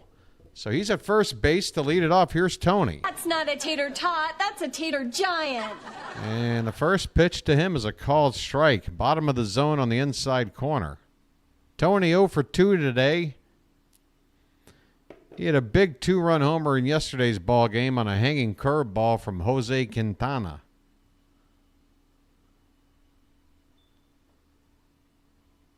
Oh, 1 pitch. That one is swung on and missed. Belt high, middle of the plate. 0-2 the count. Folks, get them taters up. Craig Kimbrell is getting loose in the Oriole bullpen. And Santander takes it to right field, but it's going to be caught by Marte. He throws quickly back to first. Gunnar is back in safely. Tony hits it hard to right, which is opposite field. He's hitting from the right-hand side off the lefty. Marte had to make a running catch, but his momentum took him toward first base, and he got off a throw to try to double off Gunnar. Gunnar got back in there safely. He's there now with 1 down. Ryan Mountcastle up, and he looks at a called strike. Okay, mount up. Mountcastle 0 for 2. Grounded out to second, and I missed what he did the second time. It wasn't a strikeout. He put it in play somewhere. This one is fouled away, and the count is 0-2. Phil Maton is getting loose for the Mets. Right-hander who I believe was on another team earlier in the year we saw him. There goes Gunnar on an 0-2. Swing and a miss. Throw down, and that is going to be late. Gunnar swipes the base. That's the second out of the inning on a strikeout for Mountcastle, but Gunnar gets into scoring position with a steal. Throw down got there on a bounce a little bit late. That's Gunnar's 15th stolen base of the season. So here comes a 2-out RBI spot for Eloy Jimenez. This is what we want Jimenez for, a spot just like this. Facing a lefty, 2 down, runner at second, and he just first pitch swings to grounds it to short, and he's done. 0 for 3. Eloy. I see the things about you that are good, and I see the things about you that tell me why you're the guy that you are. I'm not sure about Eloy. Man, he can be good. I guess he's going to be a streaky guy, but man, I don't know. I worry about him in a playoff game. He's the kind of guy that could come up in a big spot and absolutely be a hero, or absolutely give you a 3-pitch, 3-swing strikeout kind of, you know what I mean? Or I don't know. What will this guy do for us in October? It'll be interesting. Hey, Charm City Chat, have we talked about the like button? It's a button. And guess what? This channel now, I don't think has gone, it's been like a month maybe since we've had less than 100 likes. At this point, I'm entitled to it. All right? That's right. It's a whole new approach to trying to ask for likes for the channel. Hi, I'm entitled. Give me your like now. Because, you know, I deserve it. Because I'm doing good work and it ain't all that easy, and, you know, it's about 2 o'clock in the morning over here, and, you know. How about you hit that damn button or something? This is what happens, folks. When it's afternoon games for you, for me, they're middle of the night games, and I might get a little fun. I might get a little weird. I might get a little out of control. So we've made a call to the bullpen here. Craig Kimbrell's out to pitch for Baltimore. Oh, by the way, that was the 7th inning stretch It still is right now, so let me get it in quick. Thank God I'm a country boy. Thank God I'm a country boy. Folks, feel free to throw some cakes on the griddle. It is the bottom of the 7th. Francisco Lindor to lead it off. Kimbrell in to pitch. First one is in the dirt on a curveball. Ball 1. Next pitch is hit to second. Holiday to first. 1 out. Big out. Big first out. Getting Lindor to lead it off. Here in the 7th. The cakes are on the griddle, folks. I can add a few here while I have a moment. Can't I? I'll try to. Here's Vientos at the plate. First pitch is low with that knuckle curveball. This is me throwing some cakes on the griddle. Get in there. There's a swing and a miss. 1 ball, 1 strike on Vientos. Folks, I see that like butt. I see that like count. Come on now. Come on, we can do it. We're working together as a team. The 1-1 pitch is popped up and hit hard. Going back in center field and looking up. This ball is gone. Craig Kimbrell has just given up a go-ahead home run to Mark Vientos to straightaway center field. His 20th of the season. Kimbrell. Craig Crumble.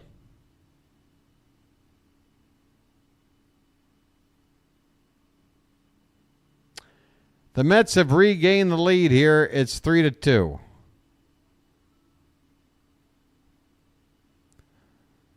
JD Martinez looks at a called strike. God, what are you going to do, man?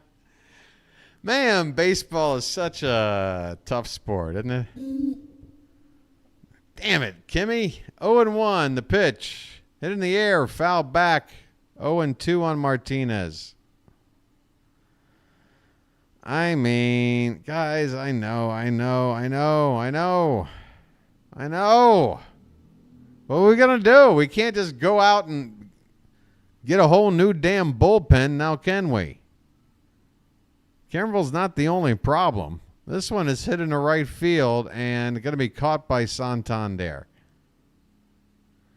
I think with Kimbrell, it's like, look, we didn't want him to be our closer, all right? And, well, we got that out of the way. He's not closing, all right? So we can't complain about that. So now it's just the fact that he's an arm in the bullpen. And as an arm in the bullpen, he's kind of on par with a lot of other guys we got in the bullpen. What can we do? This is what we got. We got Brandon Nimmo at the plate. There's a called strike.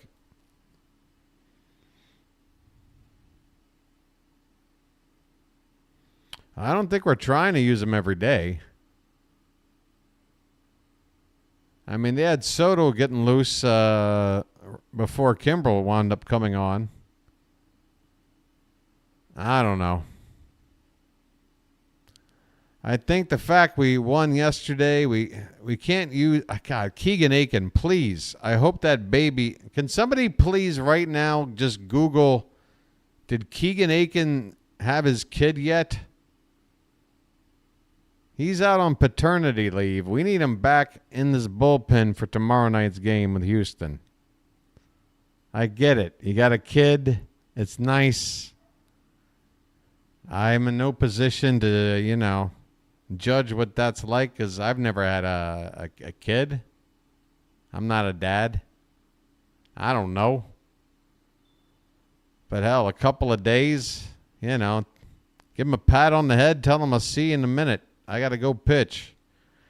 This one is going to be caught up against the wall by Austin Slater. Brandon Nimmo goes opposite field. Slater has to run straight into a wall with no room along that foul line and left to make this catch to win the inning. Nice play by Slater. Folks, Austin Slater, your player of the game. The big 2-run homer. And now a nice catch here to end this inning. We head to the 8th. Now we got to make up a run. Folks, look. We were down 2 runs, and we couldn't get a guy on base. Now we're just down 1 run, and now we know we can get on base. Dale, I think it's a maximum of 4, maybe 5 days. I think it's normally like 4 days, but it doesn't have to be. Kind of up, you know. It's all, dependent on how things go, Hey, my wife's in labor, Next thing you know, that labor lasts 16 hours or something. Well, add on another day. I don't know. What do I know? Again, this is not my forte. We just need Keegan Aiken back. Pat that little baby on the head. Give it a kiss. And, trust me. When it's 2 days old, it's just going to want to sleep and, it's just chilling. Daddy will be there for that kid. Don't you worry. Daddy got to go out pitch. Hey, we got 1 game going on right now. Well, 2 games going on. One with a score. Red Sox over the Astros, 2-1. Folks, I think we got a big enough lead on the Red Sox where I just want to see the Astros continue to lose and not be having a whole lot of confidence. They're on a road trip. They're in Boston. Now they got to come see us. So I say advantage Boston for me in terms of who to root for. Colton Cowser looks at a first pitch that's ball 1. And the next pitch is swung on, hit hard, foul down the right field line. 1 ball, 1 strike. Sean Manaea is still out there in the 8th inning on 88 pitches right now. And that is a called strike on the outside edge. 1-2 the count on Cowser. Bottom of the order due up here for the Orioles. Couple of righties up in the Mets pen. Jose Butto and then Edwin Diaz, the closer. 1-2 is hit softly. This is like a swinging bunt, and Cowser's going to reach. Nobody can do a thing. Folks, the milkman has delivered. Turn on the faucet. We got ourselves a leadoff man with some speed to boot. That is the tying run at first with nobody out, and that's going to do it for Manaea. He will get a huge, huge applause, I'm sure. After going deep into this ball game and putting up a hell of a first 5 innings and change before finally giving up a home run pitch. All right, folks. It's rally time. Don't you worry. The hat, I can't even take it off right now. It's stuck. It's stuck. It's like, you know what this is? It's really like a bad, like, knockoff version of Jim Carrey's The Mask. You know, where it's like I take on these superpowers with the hat. But, instead of it covering my face, it's over my head. I mean, it really is just a lazy knockoff version of The Mask, I guess, when I think about it.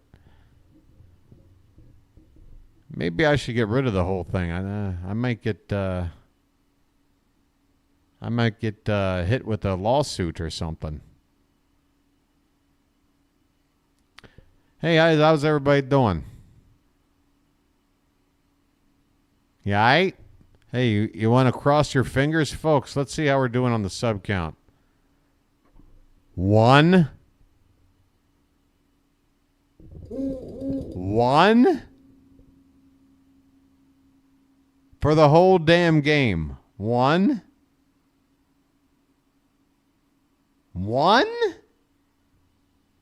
Wow. Folks, I almost got no hit. Holy shit. Yeah, folks, I can go ahead and let you know. Oh, and never mind. Whoever that was, they just left. So let's call it 0 subscribers today. 0. Wow. And here I was thinking I was kind of calling a pretty good game. Jose Butto on the mound now for the Mets. First pitch to Ramon Arias is in there for a strike. He'll be followed by Holiday and then Slater, but Slater might be, wow, and now somebody else leaves. Honestly? Make it -1 subscribers today.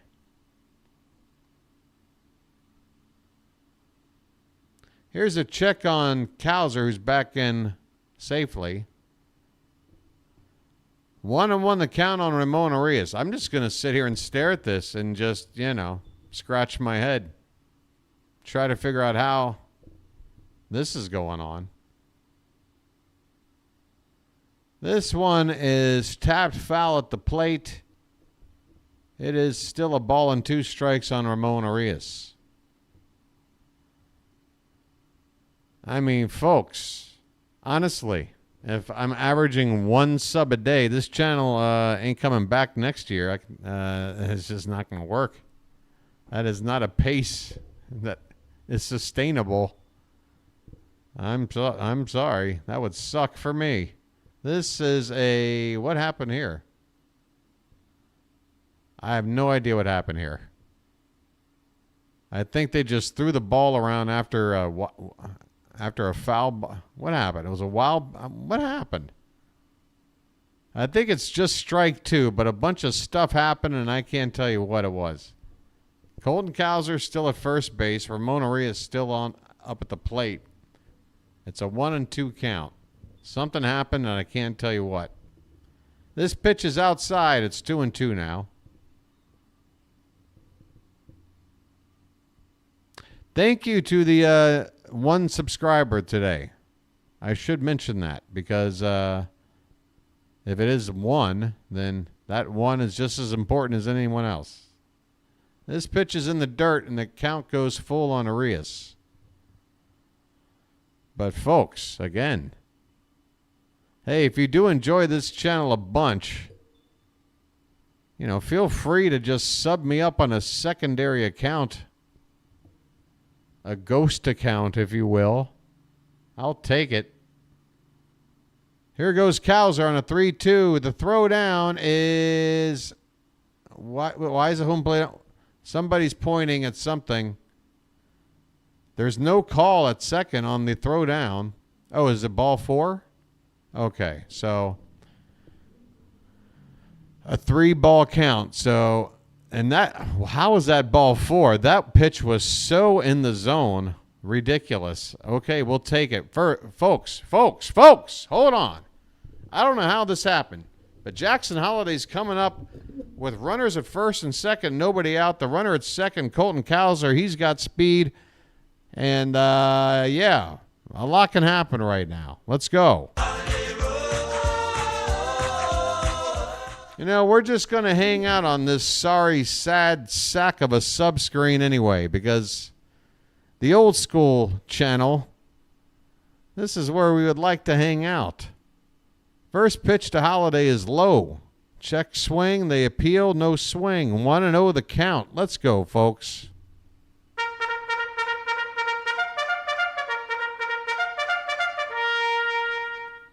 Holiday hit by a pitch his last time up. Moments later, he scored on that 2-run shot from Austin Slater. Next pitch swung on. He chased a bad one.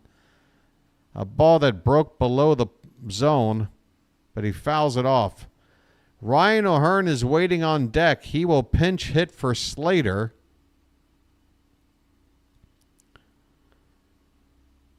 2 on, nobody out. The tying run at second. The go-ahead run at first. Holiday at the plate. The 1-1 pitch is outside. 2-1.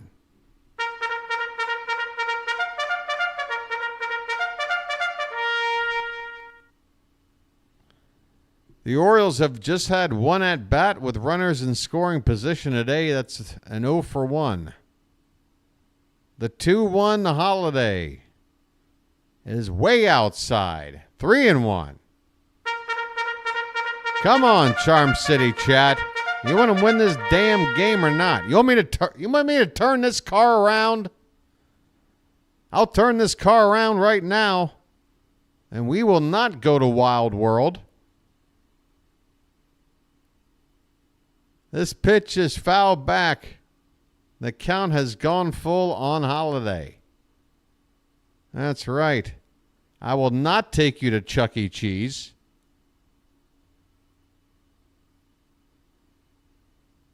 Get those charges going, folks. Payoff pitch coming to Holiday. The pitch. Check swing. He did not go. He drops the bat. The appeal. He did not go. Take your base. I'm walking here. I'm walking here. All right. We're going back to the top of the order. Are they going to make a pitching change because O'Hearn has been announced? Are they going to stick with this righty here? I think they have to, which, what a great spot for Ryan O'Hearn. Bases loaded, nobody out. Let's turn and burn. Lights on. Let's turn and burn. Folks, I told you the subscreen provides some magic. And guess what? The more the number goes up, the more magic you get. You think I'm full of it? Test me. Test me right now. Go ahead, one of you non-subscribers. Sub it up. And if I'm wrong, feel free to unsub after this game. Go ahead and sub up right now and watch Ryan O'Hearn go off.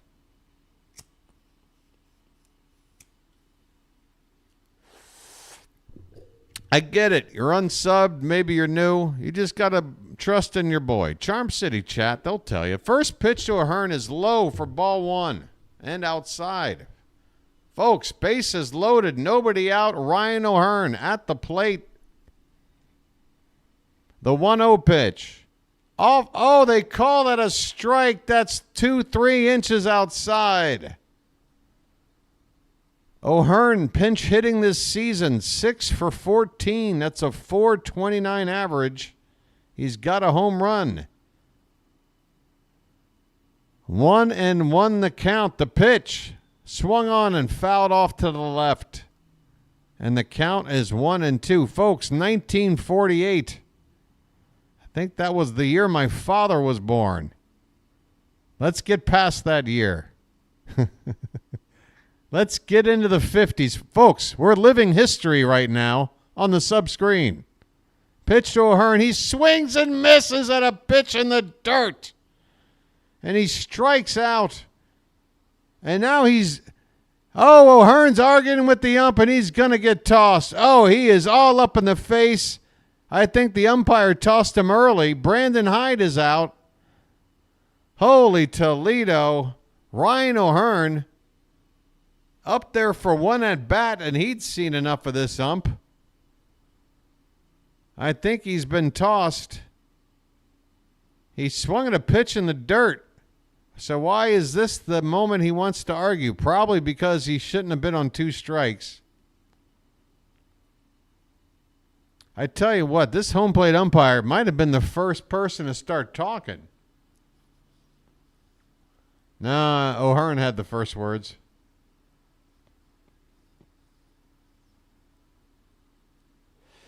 O'Hearn is tossed.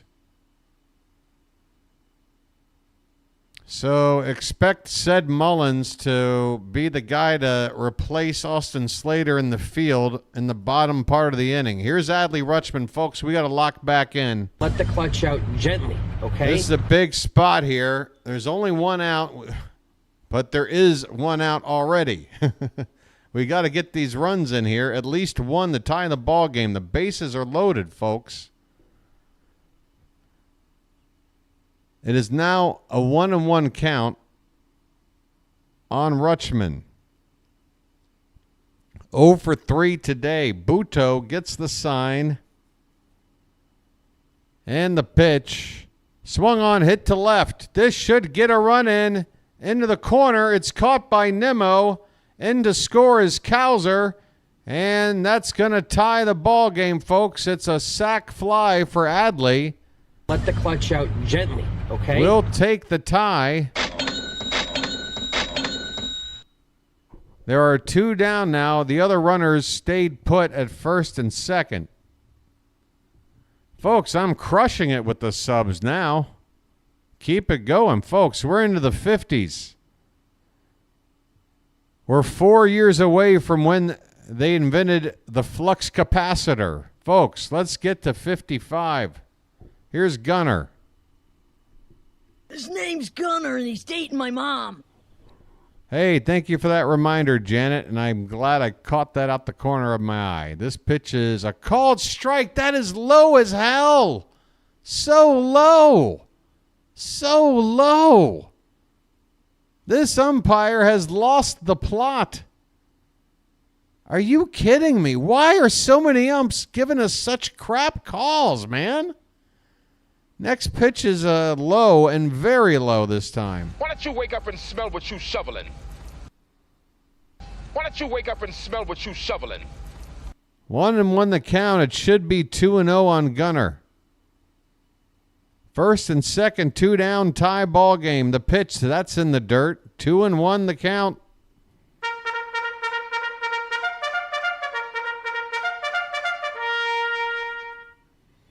Folks, if you're just joining us, we're on the sub screen. We're doing it old school style here on the BirdWatcher channel. If you're looking for all that info, well, listen up.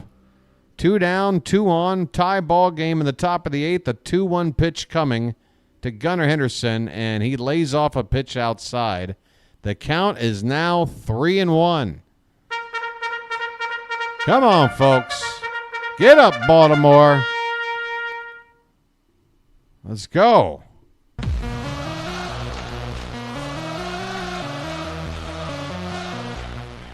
The 3-1 to Gunner. Swung on and fouled away. Full count. Both runners will be off as soon as Buto goes into his next delivery with a full count and 2 down. So if Gunner can hit one into the gap, it'll clear the bases and score 2. Here we go with a payoff pitch to Henderson. Swung on, pops straight up, get out of play. It does. We'll do it again. Come on, folks. Do you feel the moment? And why is this stuck? I can't move. My soundboard is frozen. That's a first. Arias at second. Holiday at first. Another payoff pitch is popped up left side toward the foul line and into the stands. Still a full count on Henderson. I'm going to have to unplug this and plug it back in. I don't know what the deal is.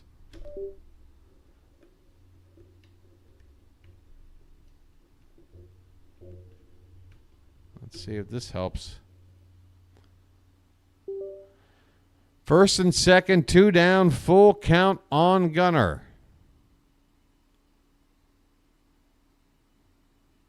The pitch pops straight up third base side. It's going to stay in play on foul ground, and that ends the inning. The Orioles, they tie the ball game, but man, they had a great chance to take the lead.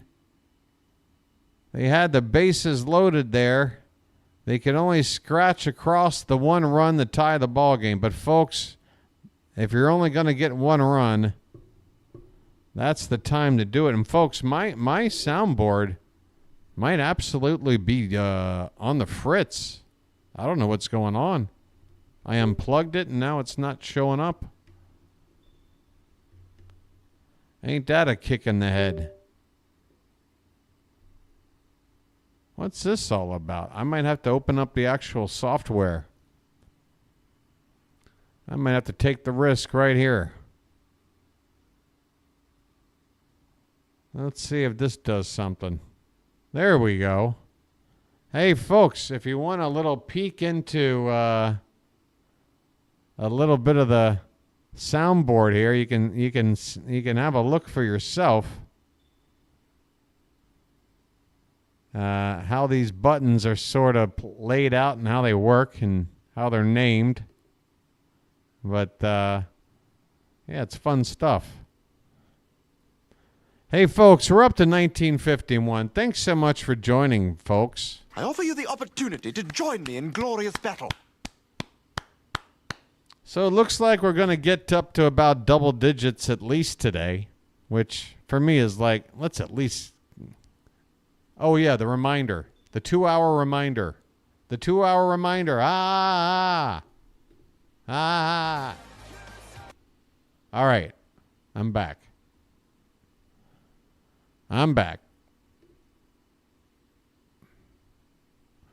3-3 ball game heading into the bottom of the 8th, folks. We got another thriller in Manila. By the way, I'm probably about a 3-hour plane ride from Manila. C&L Perez is going to take the mound for the Orioles. Pete Alonso, Starling Marte, Jose Iglesias, 3 righties due up. So why the lefty? All right, Brandon Hyde. Of all the times to go against the lock it in and always play the matchups, why Perez against 3 straight righties? 1-0 pitch is hit up the middle, and it's a base hit by Alonso. All right, Brandon. Why this? By the way, as I was alluding to earlier, after O'Hearn got tossed, said Mullins is in center field to take over, with Colton Cowser moving over to left where Slater once was. Starling Marte at the plate. Runner at first, nobody out. Pitch. I called it a strike. Thank you, ump. That one went our way. This umpire is terrible. He's just bad.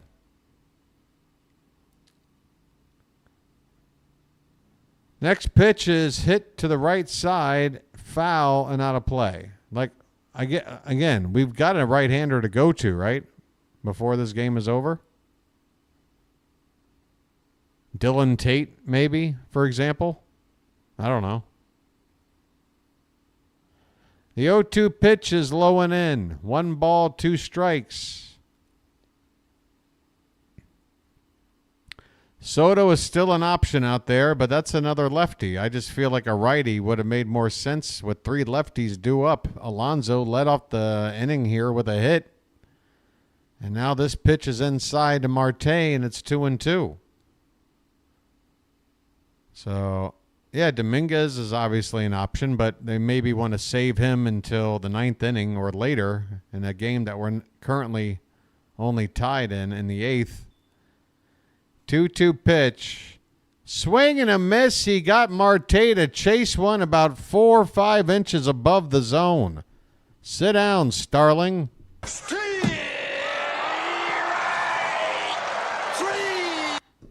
Well, y'all come back now, you hear? Big strikeout for Perez, 1 down. Runner at first. Here's Iglesias. Again, 3rd straight right-hander. And that is a breaking ball that stays off the plate outside for ball 1. Boy, my voice is about to get shot. I need some good old-fashioned aqua.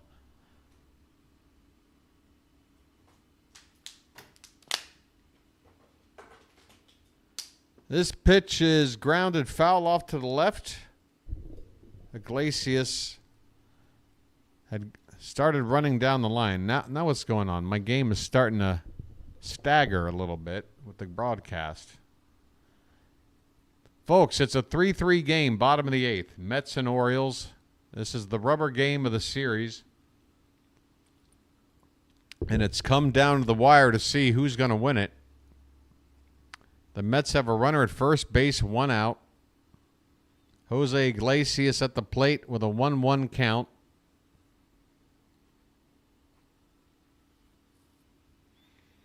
Perez from the stretch. Here comes the pitch. This one is swung on and missed. 96 on the outside edge. Nice pitch by Perez. And the way Iglesias swung at it, I think you go right back to that spot. I don't think he can hit that pitch. I don't think he can even adjust and hit that pitch. The 1-2. That one is sprayed foul off to the right. Still a ball and 2 strikes on Iglesias. The Orioles have Sir Anthony Dominguez getting loose right now. If the 9th inning is a bunch of lefties due up, I'm still going to be scratching my head. This ball's hit on the ground. Second base. Jackson flips it to Gunnar. Over to first. In time, a double play.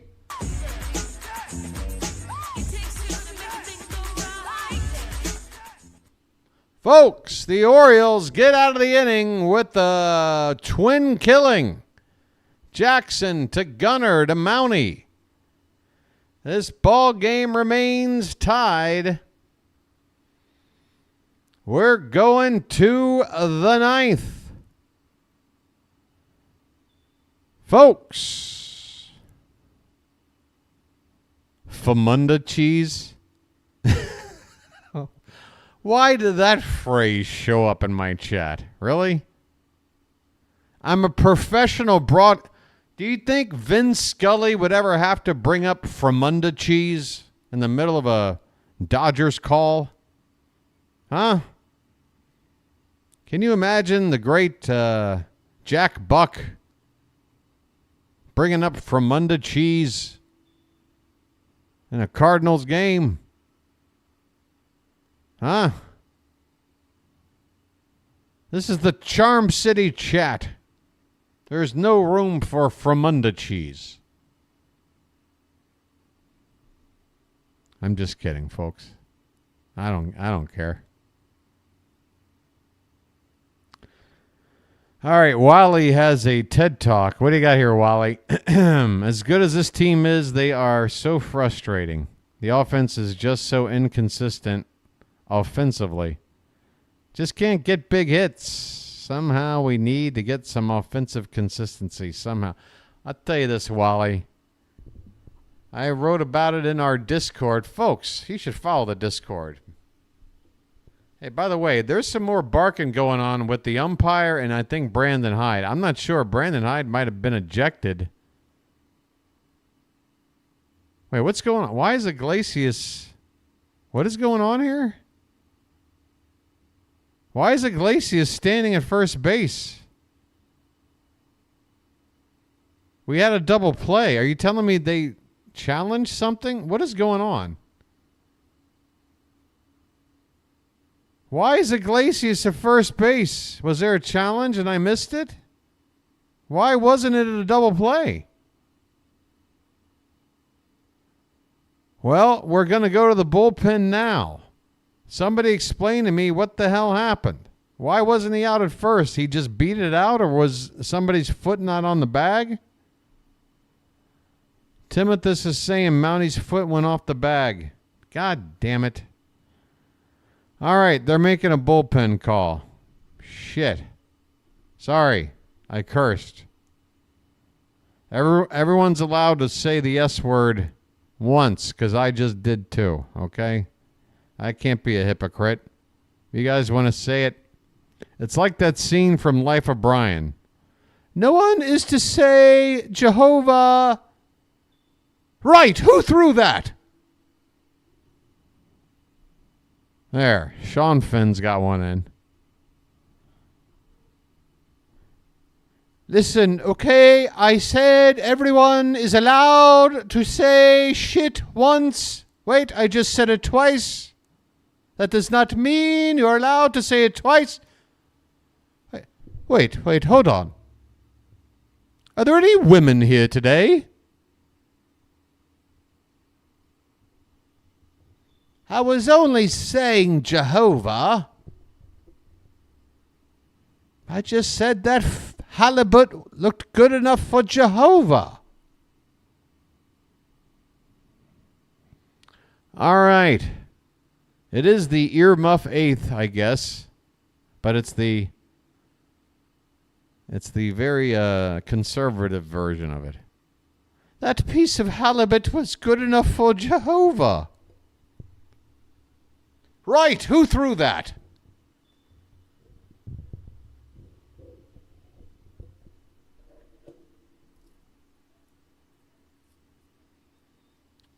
By the way, this isn't Holy Grail. This is, this isn't Life of Brian. This is Holy Grail. You know, the old message. Message for you, son. Sir Anthony Dominguez. Speaking of Holy Grail, we got a knight of the round table in the pitch. He's on here to face Francisco Alvarez, who's on the pinch hit. And the first pitch is off the plate, 1-0. Man, Alvarez is a very... Oh, I'm sorry. We're in the middle of the bottom of the eighth. So 2 down, runner at first. The 1-0 is inside. And did he go on a check swing? They cut away on a check swing appeal to show you a highlight of Alvarez's walk-off from 2 days ago. Thanks. Nice work, broadcast team. Apparently he didn't swing. It's 2-0. The next pitch is swung on and fouled away. 2-1 the count now. Folks, Francisco Alvarez might be the next Juan Soto.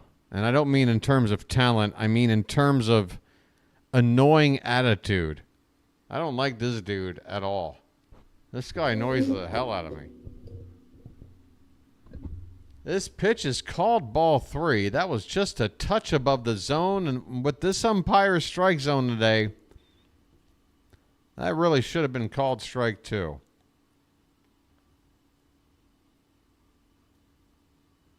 Wow, that's a lot of emotions.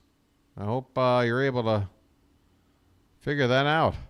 3-1 the count on Alvarez. The pitch is hit in the air, foul off to the right. Count has gone full. Runner at first will be off as soon as the next pitch comes in. Sir Anthony Dominguez on with 2 out here in the 8th. Will probably be asked to pitch the 9th as well. Trying to get the pinch hitter Alvarez. Payoff. Swung on and missed. And Alvarez chased an awful pitch off the plate. I'm sorry, buddy.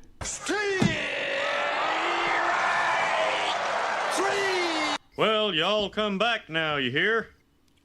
Francisco Alvarez is just a very unlikable player to watch. I'm sorry. I don't know what I would do with this guy if he were on my team. I mean, I'm not going to name names. We've had a few Orioles in the past who have had some antics, let's say, some antics with their attitude out there. And, you know, you got to tolerate it. They're on your team. What are you going to do? He didn't do anything. He didn't do anything. All right, I'm just sitting here just making shit up, Travis. Thanks. Is this you chiming in for the first time just to tell me he didn't do anything? That makes all the sense in the world. I love it. I love it. All right.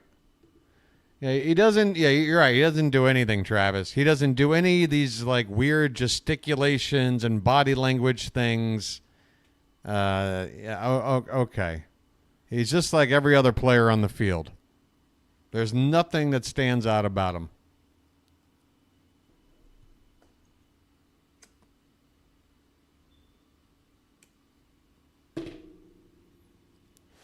All right, and it's all in my head. Thanks, Travis. It's all in my head. Look, I said I'm not a fan of him. Nothing wrong with standing out. And I'm just saying I think it's annoying and obnoxious, all right? If you want to say there's nothing wrong with being obnoxious, that's fine. Personally, I wouldn't want that on my team, okay? That's all I'm saying. And again, I acknowledge we've had players in the past who have had that kind of attitude. And we have to embrace it because they're on our team. Those are all the things that I said. So what the hell's the problem? I don't like the guy, all right? He annoys me. Sorry. Edwin Diaz is out to pitch now for the Mets. Anthony Santander coming up. That's not a tater tot, that's a tater giant. First pitch is high for ball one. Folks, it's the top of the ninth. It's a 3-3 ball game.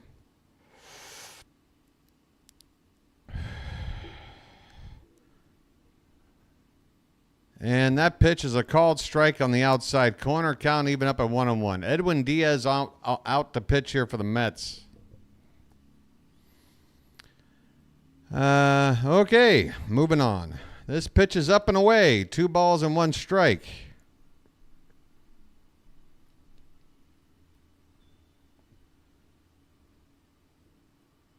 I mean, by definition, he did something. He annoyed me, and that's all that needed to be. Again, a personal opinion.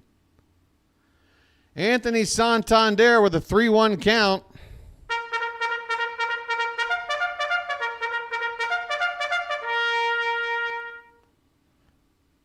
This pitch is fouled off. Full count. Full count now. Tony leading off the top of the ninth. He can give us the lead here on one swing.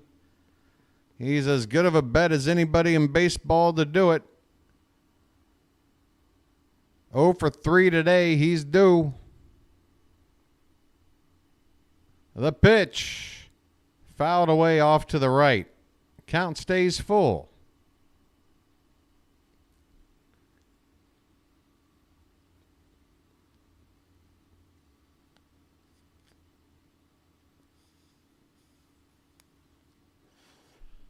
This one is swung on and missed. Santander goes down swinging to lead off the top of the ninth. We are dealing with the Mets closer right now. So we're seeing some pretty high velo and moving stuff. Ryan Mountcastle is at the plate. Okay, mount up. And the first pitch from Diaz way outside and in the dirt all the way to the backstop. Bounces all the way back into the circle. Want to know the count on Mountie. Okay, mount up. Come on, folks. I tell you what, when's the last time Mountcastle's gone deep? When is the last time Mountie's gone deep? That is a called strike, and that is not a good call. 1-1 the count.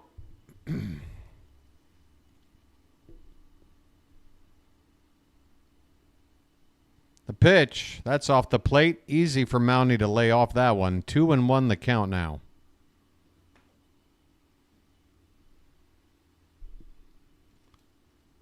Righties are hitting just 138 off of Diaz this season. This one's popped up right side first base, and that is just out of reach of Alonso, thankfully, to keep this at-bat alive for Mountcastle. 2-2 the count.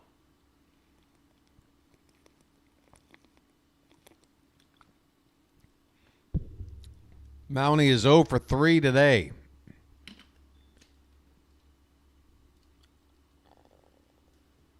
One out, nobody on in the top of the ninth. The pitch from Diaz is fouled back again. We'll do it again at 2-2. Charm City chat, I am feeling pretty nervous here. I mean, God, what a giant result this is, win or lose, and everything is on the line with a tie ball game in the ninth. This pitch is way off. 3-2 the count.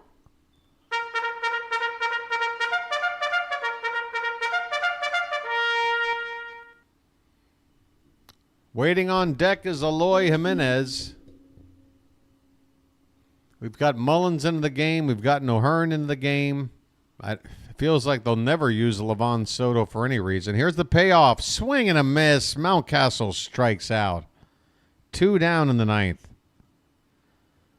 All right, Eloy. We need you, buddy. This is your time to shine. Eloy, has Eloy gone deep for us yet? He's had a lot of doubles. I'm not sure if he's gone yard yet. Has Eloy hit a home run for us yet? Now would be a great time. First pitch is up and in for ball 1.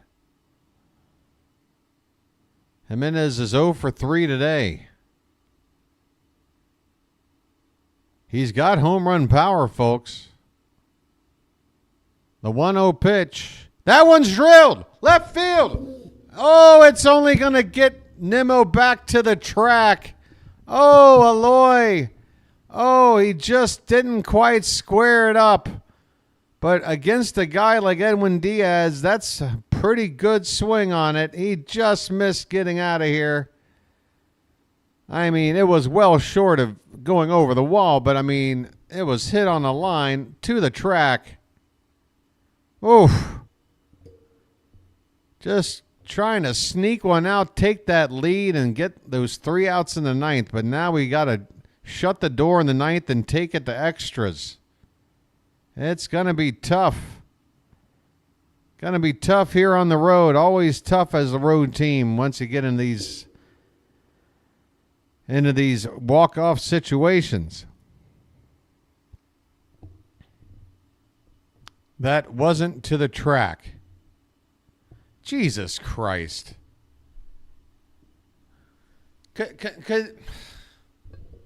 Where was it then, Jersey Kid? Where was it? I'm not in the mood. I'm not in the mood for this ticky-tack stuff. I'm not in the mood. I'm not in the mood. At all. All right? I love to have the interactivity with the Charm City chat. I do. But can you kind of treat it as like I'm calling a game like somebody is on TV?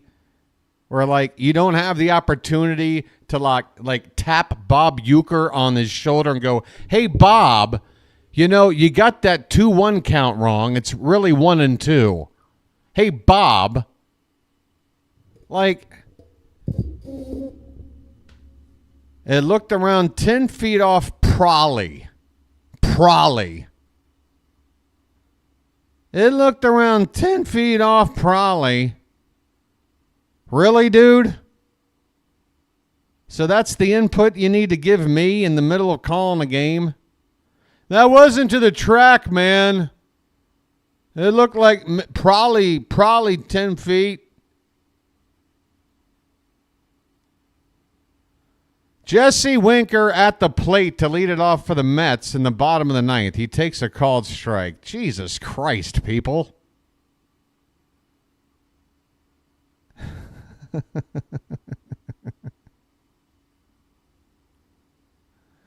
Come on.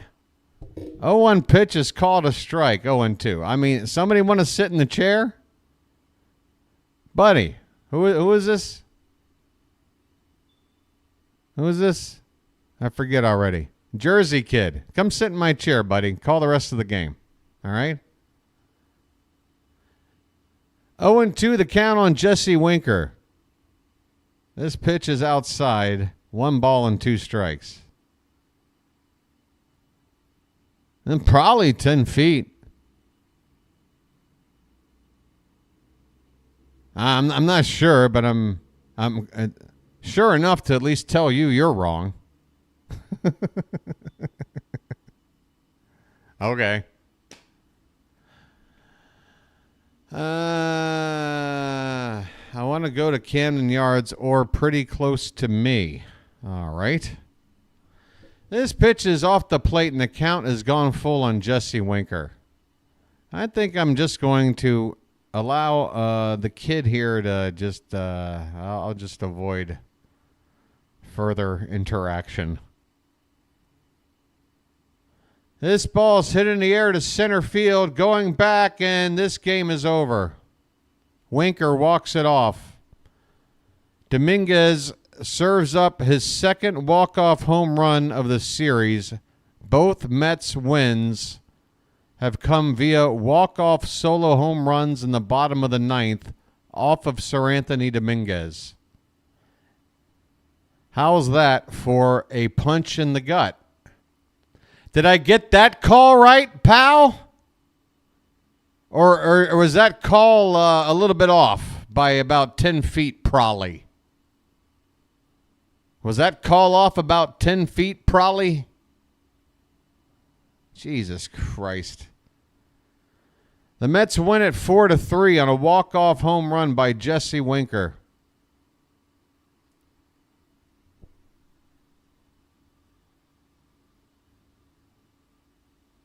That's why I stay up till 3 in the morning. Hope PAS didn't get... Well, don't worry, kid. You pretty much spoiled the last 5 minutes of the game for me in a different way. So, it's all been made up for. Don't worry. You're good. Final score, Mets 4, Orioles 3. The Mets, 4 runs, 8 hits, no errors. The Orioles, 3 runs on just 3 hits, no errors. Man, oh Shevitz. The Mets left 8 men on base. The Orioles left 3. That was a heartbreaking loss. And, ouch. Hope to see you in November. So you're not even an Orioles fan. And you're not even an Orioles fan. Jesus Christ. Just... You know what? What you just said is one of the most insanely idiotic things I have ever heard. At no point in your rambling, incoherent response were you even close to anything that could be considered a rational thought. Everyone in this room is now dumber for having listened to it. I award you no points, and may God have mercy on your soul. All right. My player of the game probably goes to, who was it? Somebody did something that was pretty good. I can't remember. I'm distracted. God, I don't know. I mean, the Slater 2-run homer. That's got to be it. Austin Slater. Okay. Folks, let's look at this matchup with Houston coming up. God damn, we lost 2 out of 3 against the Mets. That's really tough, man. Such a huge make-or-break rubber game right there. I really wanted that one. I really did. So I may not sound as upset as I'm really feeling right now, but, you know, I'm trying to be level about everything because, you know, I'm not going to be the leader of the panic brigade. Okay, folks? If you're following your boy BW on this journey, I'm not going to be the leader of the panic brigade. All right? This is, you know, all about being good enough to get into the postseason and then being the best team there when you get there. You know, and a lot of years, the teams that you think are supposed to do it once they get there don't do it. So, you know, we got to be playing our best once we get to October. We got to get into October. Right now, I'm just worried about getting in there. I'm no longer looking at this, you know, 100-win possible team. I mean, I'm looking at, what, 92 wins maybe? 94 if we're lucky. We'd have to really catch fire. We'd have to go like 20 and 12 down the stretch or something. So, yeah, I mean, we really got to pick it up. To match anything close to the team that we were last year. It's amazing. Oh, man. Any thoughts you guys want to share? I'm going to take a look at this Houston matchup here.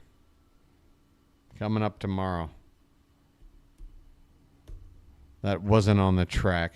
I can't wait to go back and look. Well, I mean, I'm not going to be able to see it because there's not going to be a replay of a ball hit to what was probably 10 feet short of the track. But so I'll never see that fly ball again to even see if that's even true or not. But yeah. Yeah.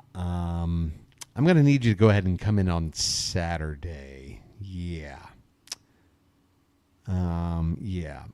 So tomorrow is Hawaiian Shirt Day. So feel free to wear a Hawaiian shirt and jeans. Yeah. I'm going to need those TPS reports on my desk. And if you can go ahead and move your desk down into storage B. Yeah. That would be good. Yeah. Folks, we got Corbin Burnes on the mound tomorrow, okay? This is what I like. The fact that we're going to start this series against the Astros. Oh, hey, Red Sox Astros are on right now in the bottom of 6. All right, thank you for that update, RJ, because I'll send you over to Thomas Fitzpatrick. And you can, and folks, when I do this, it's not going to automatically just zap you there. It pops up like a link, a white box. You just got to tap on that white box, and then it'll take you over there, okay? That's how that works. Let me go ahead and add him in here. He's calling that Red Sox game right now. Or wait a minute. He's not. Oh, because it's an after... Wait. Is school back in session? Oh, my God. Fitzy. Fitzy, are you perpetually 18, man? Good Lord. You're still in school? Where are you, buddy? Why aren't you calling this game? I got nowhere to send you with anybody who's live right now. All right, well, I tried. None of my regular people are here, or else they'd pop up. JJ, Fitzy, and of course, PAS is calling this very game we're doing here, so I'll just get rid of that. So, all right, never mind on that. So the matchup is Corbin Burnes 12-5 against Spencer Artighetti. Hey, mangia, Artighetti, huh? You put a little Parmesan, add a little spice. Maybe I could do my grease man. Hey, come on back tomorrow. The grease man is going to call the game. Spencer Artighetti. Gonna be on the mound for the Houston.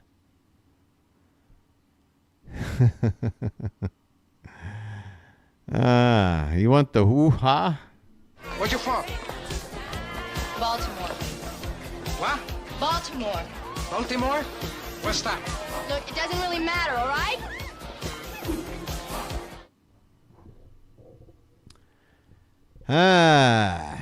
Hey, Italiano, huh?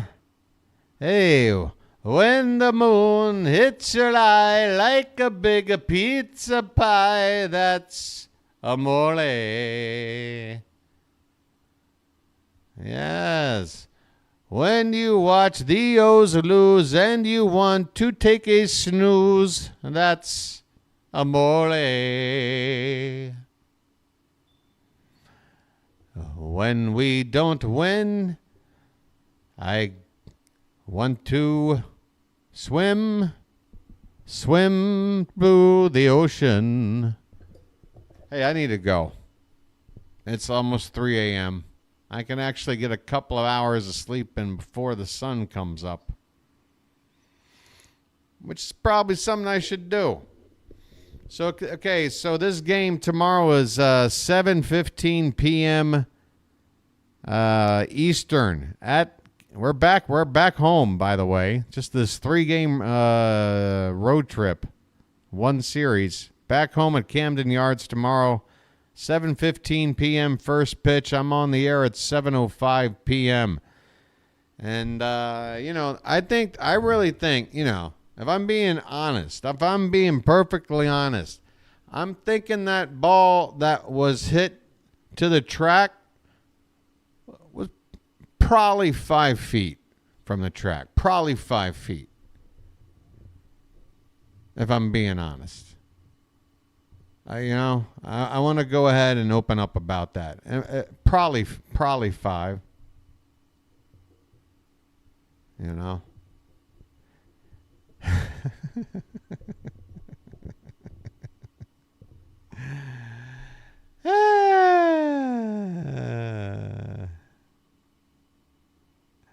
I'm going to go back and watch that part. I want to see how I reacted to it.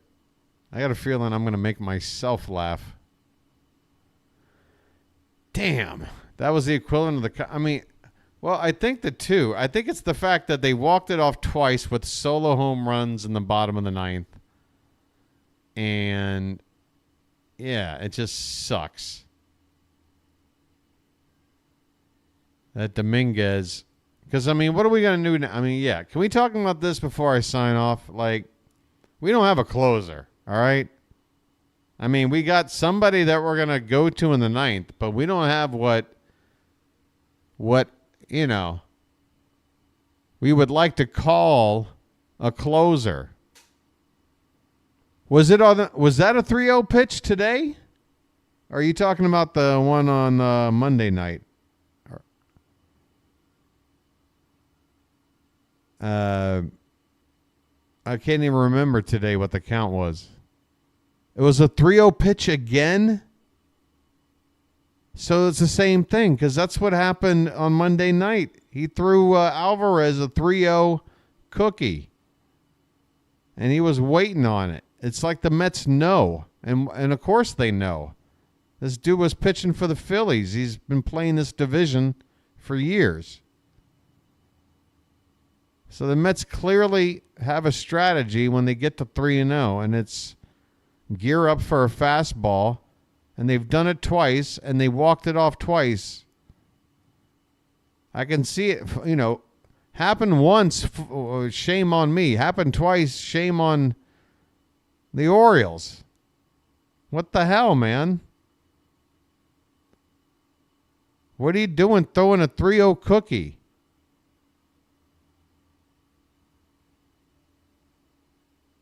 Ah, boy. We don't have a closer. Anybody?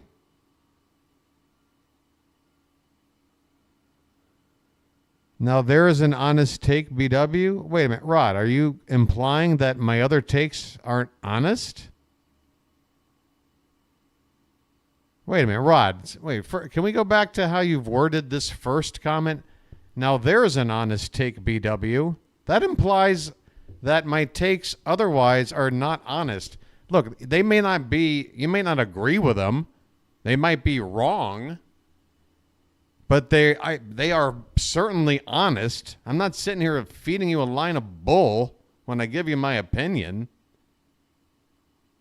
What are you talking about? Now there's an honest take.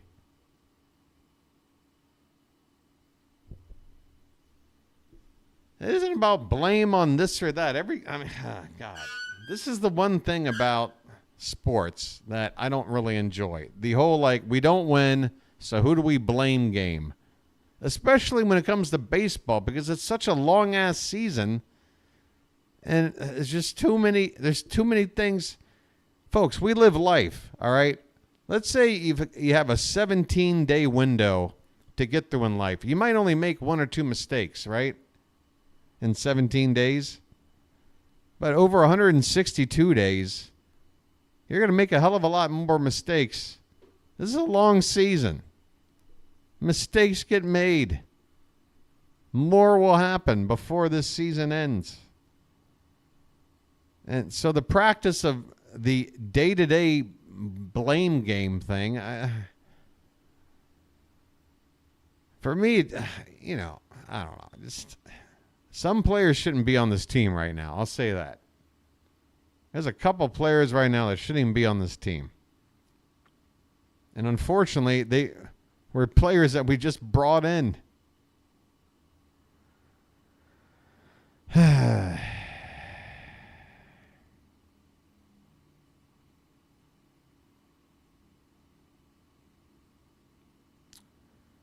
All right, well, I mean, just Rod, again, I hope you understand my point, and that is that anything I'm telling you when I'm giving you my opinion about my beloved Orioles, it's honest. And, hey, David.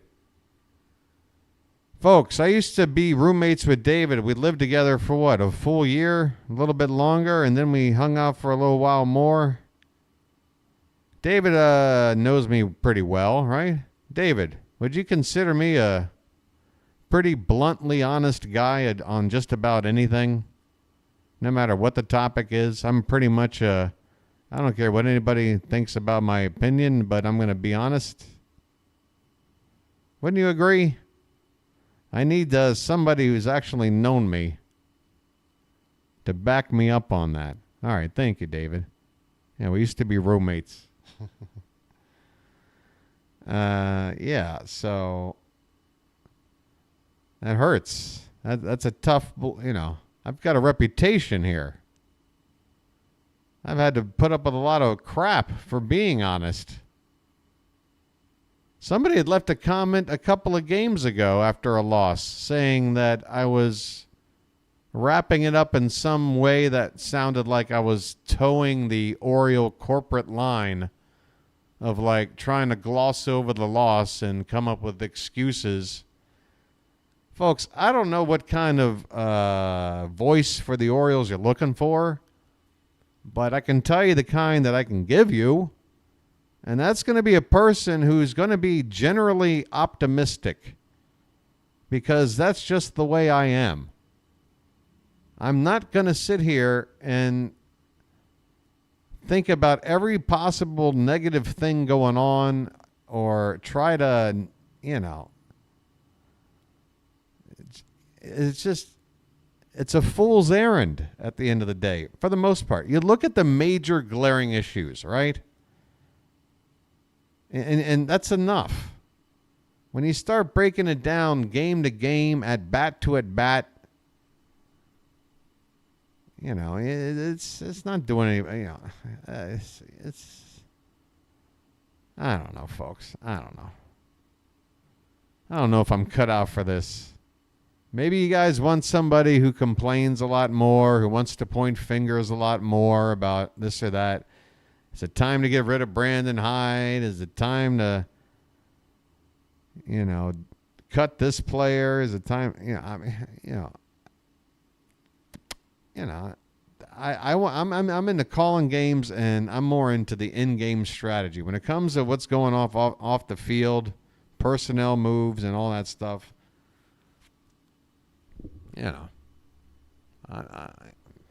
not my forte.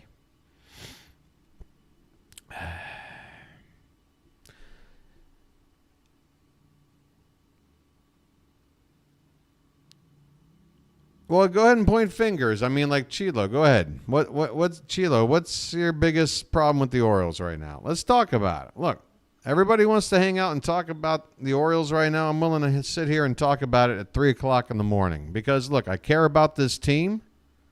It's been tough to sit here 2 of the last 3 games and watch us get walked off. I really want us to win 2 out of 3. If we had, I feel like our morale right now would be a whole lot better.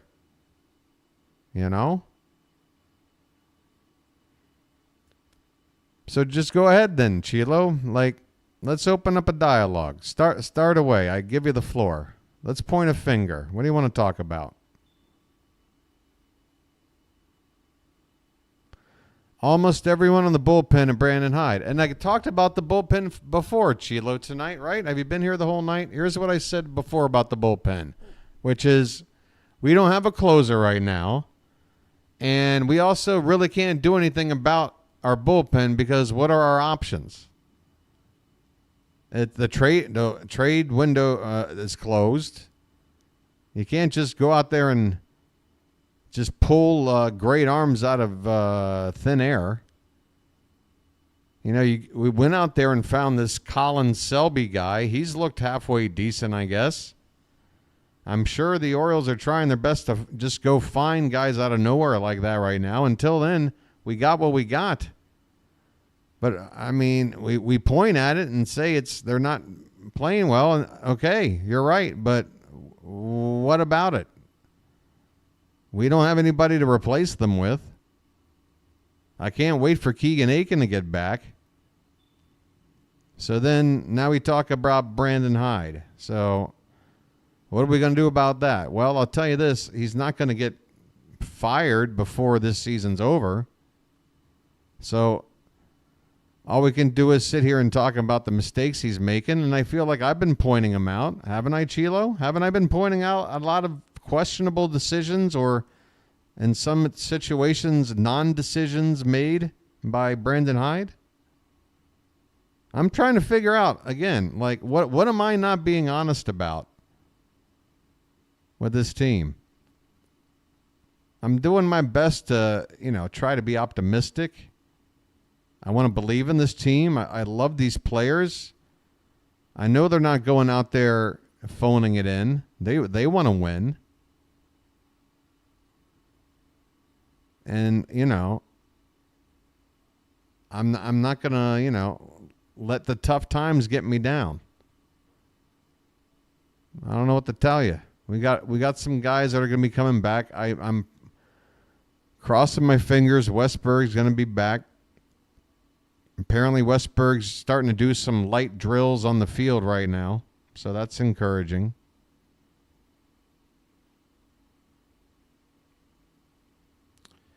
Other fans prefer not to point fingers. But, Sheila, wouldn't you agree that for every fan that wants to just say, oh, everything's hunky-dory, everything's, lollipops and candy canes and all that, I mean, it can't, for every one of those, there's somebody who wants to nitpick. I mean, Chilo, you remember a couple of people that used to be in this chat on a regular basis that would nitpick about every single thing? I mean, for every one of the one you're talking about, there's one of those. We got to find that middle ground. That's what it takes, folks. I mean, if you're a manager, for God's sakes, you need to have it. If you're a player, you need to have it. You got to keep a level head here. When things are bad, you can't sit there and go, well, I suck, I'm terrible, and I've got no chance to win. I mean, what the hell are you going to do? You just got to sit there and figure it out. And when things are going perfect, if you get into a mindset that, like, you're just going to breeze your way through, well, guess what? You're going to be in for a rude awakening with that, too. I just want this team to make it to the end of September with the right mindset, with some semblance of some continuity with the offense and our pitching. Get some guys back who are hurt and take our best shot at these playoffs. That's it. That's what we're going to try to do. And until we get there, we're going to lose some tough games, folks. We got the Astros and the Dodgers coming up. This could be as bad as it gets. Coming up right here. All right? We could drop, what are we? We're 20 games above 500 now. We could drop to like 16 games above 500 over this next week or whatever. But you know what? It's not the end of the world, okay? Now, if we start playing the Rockies and lose 2 out of 3 and start playing the White Sox and lose 2 out of 3, which we got coming up soon, then I'll start worrying, all right? Until then, again, yeah, we're going into the playoffs with a team that's not loaded, okay? This team is not loaded. We just have to be underdogs, all right? And I'm fine with that. I'm fine. We don't have this guy throwing a 103-mile-an-hour cutter in the 9th inning and of course I want Felix Bautista back, but we don't have him. We got what we got. We got a team good enough to get in the playoffs. possibly win the division, possibly get a bye. I mean, folks,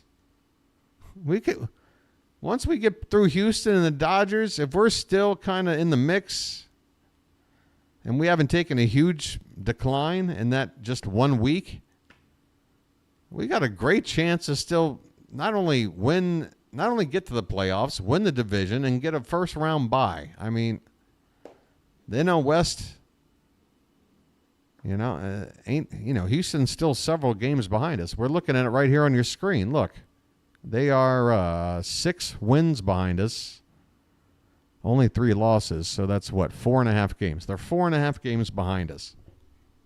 That would be the potential team to steal a bye away or whatever. I don't know.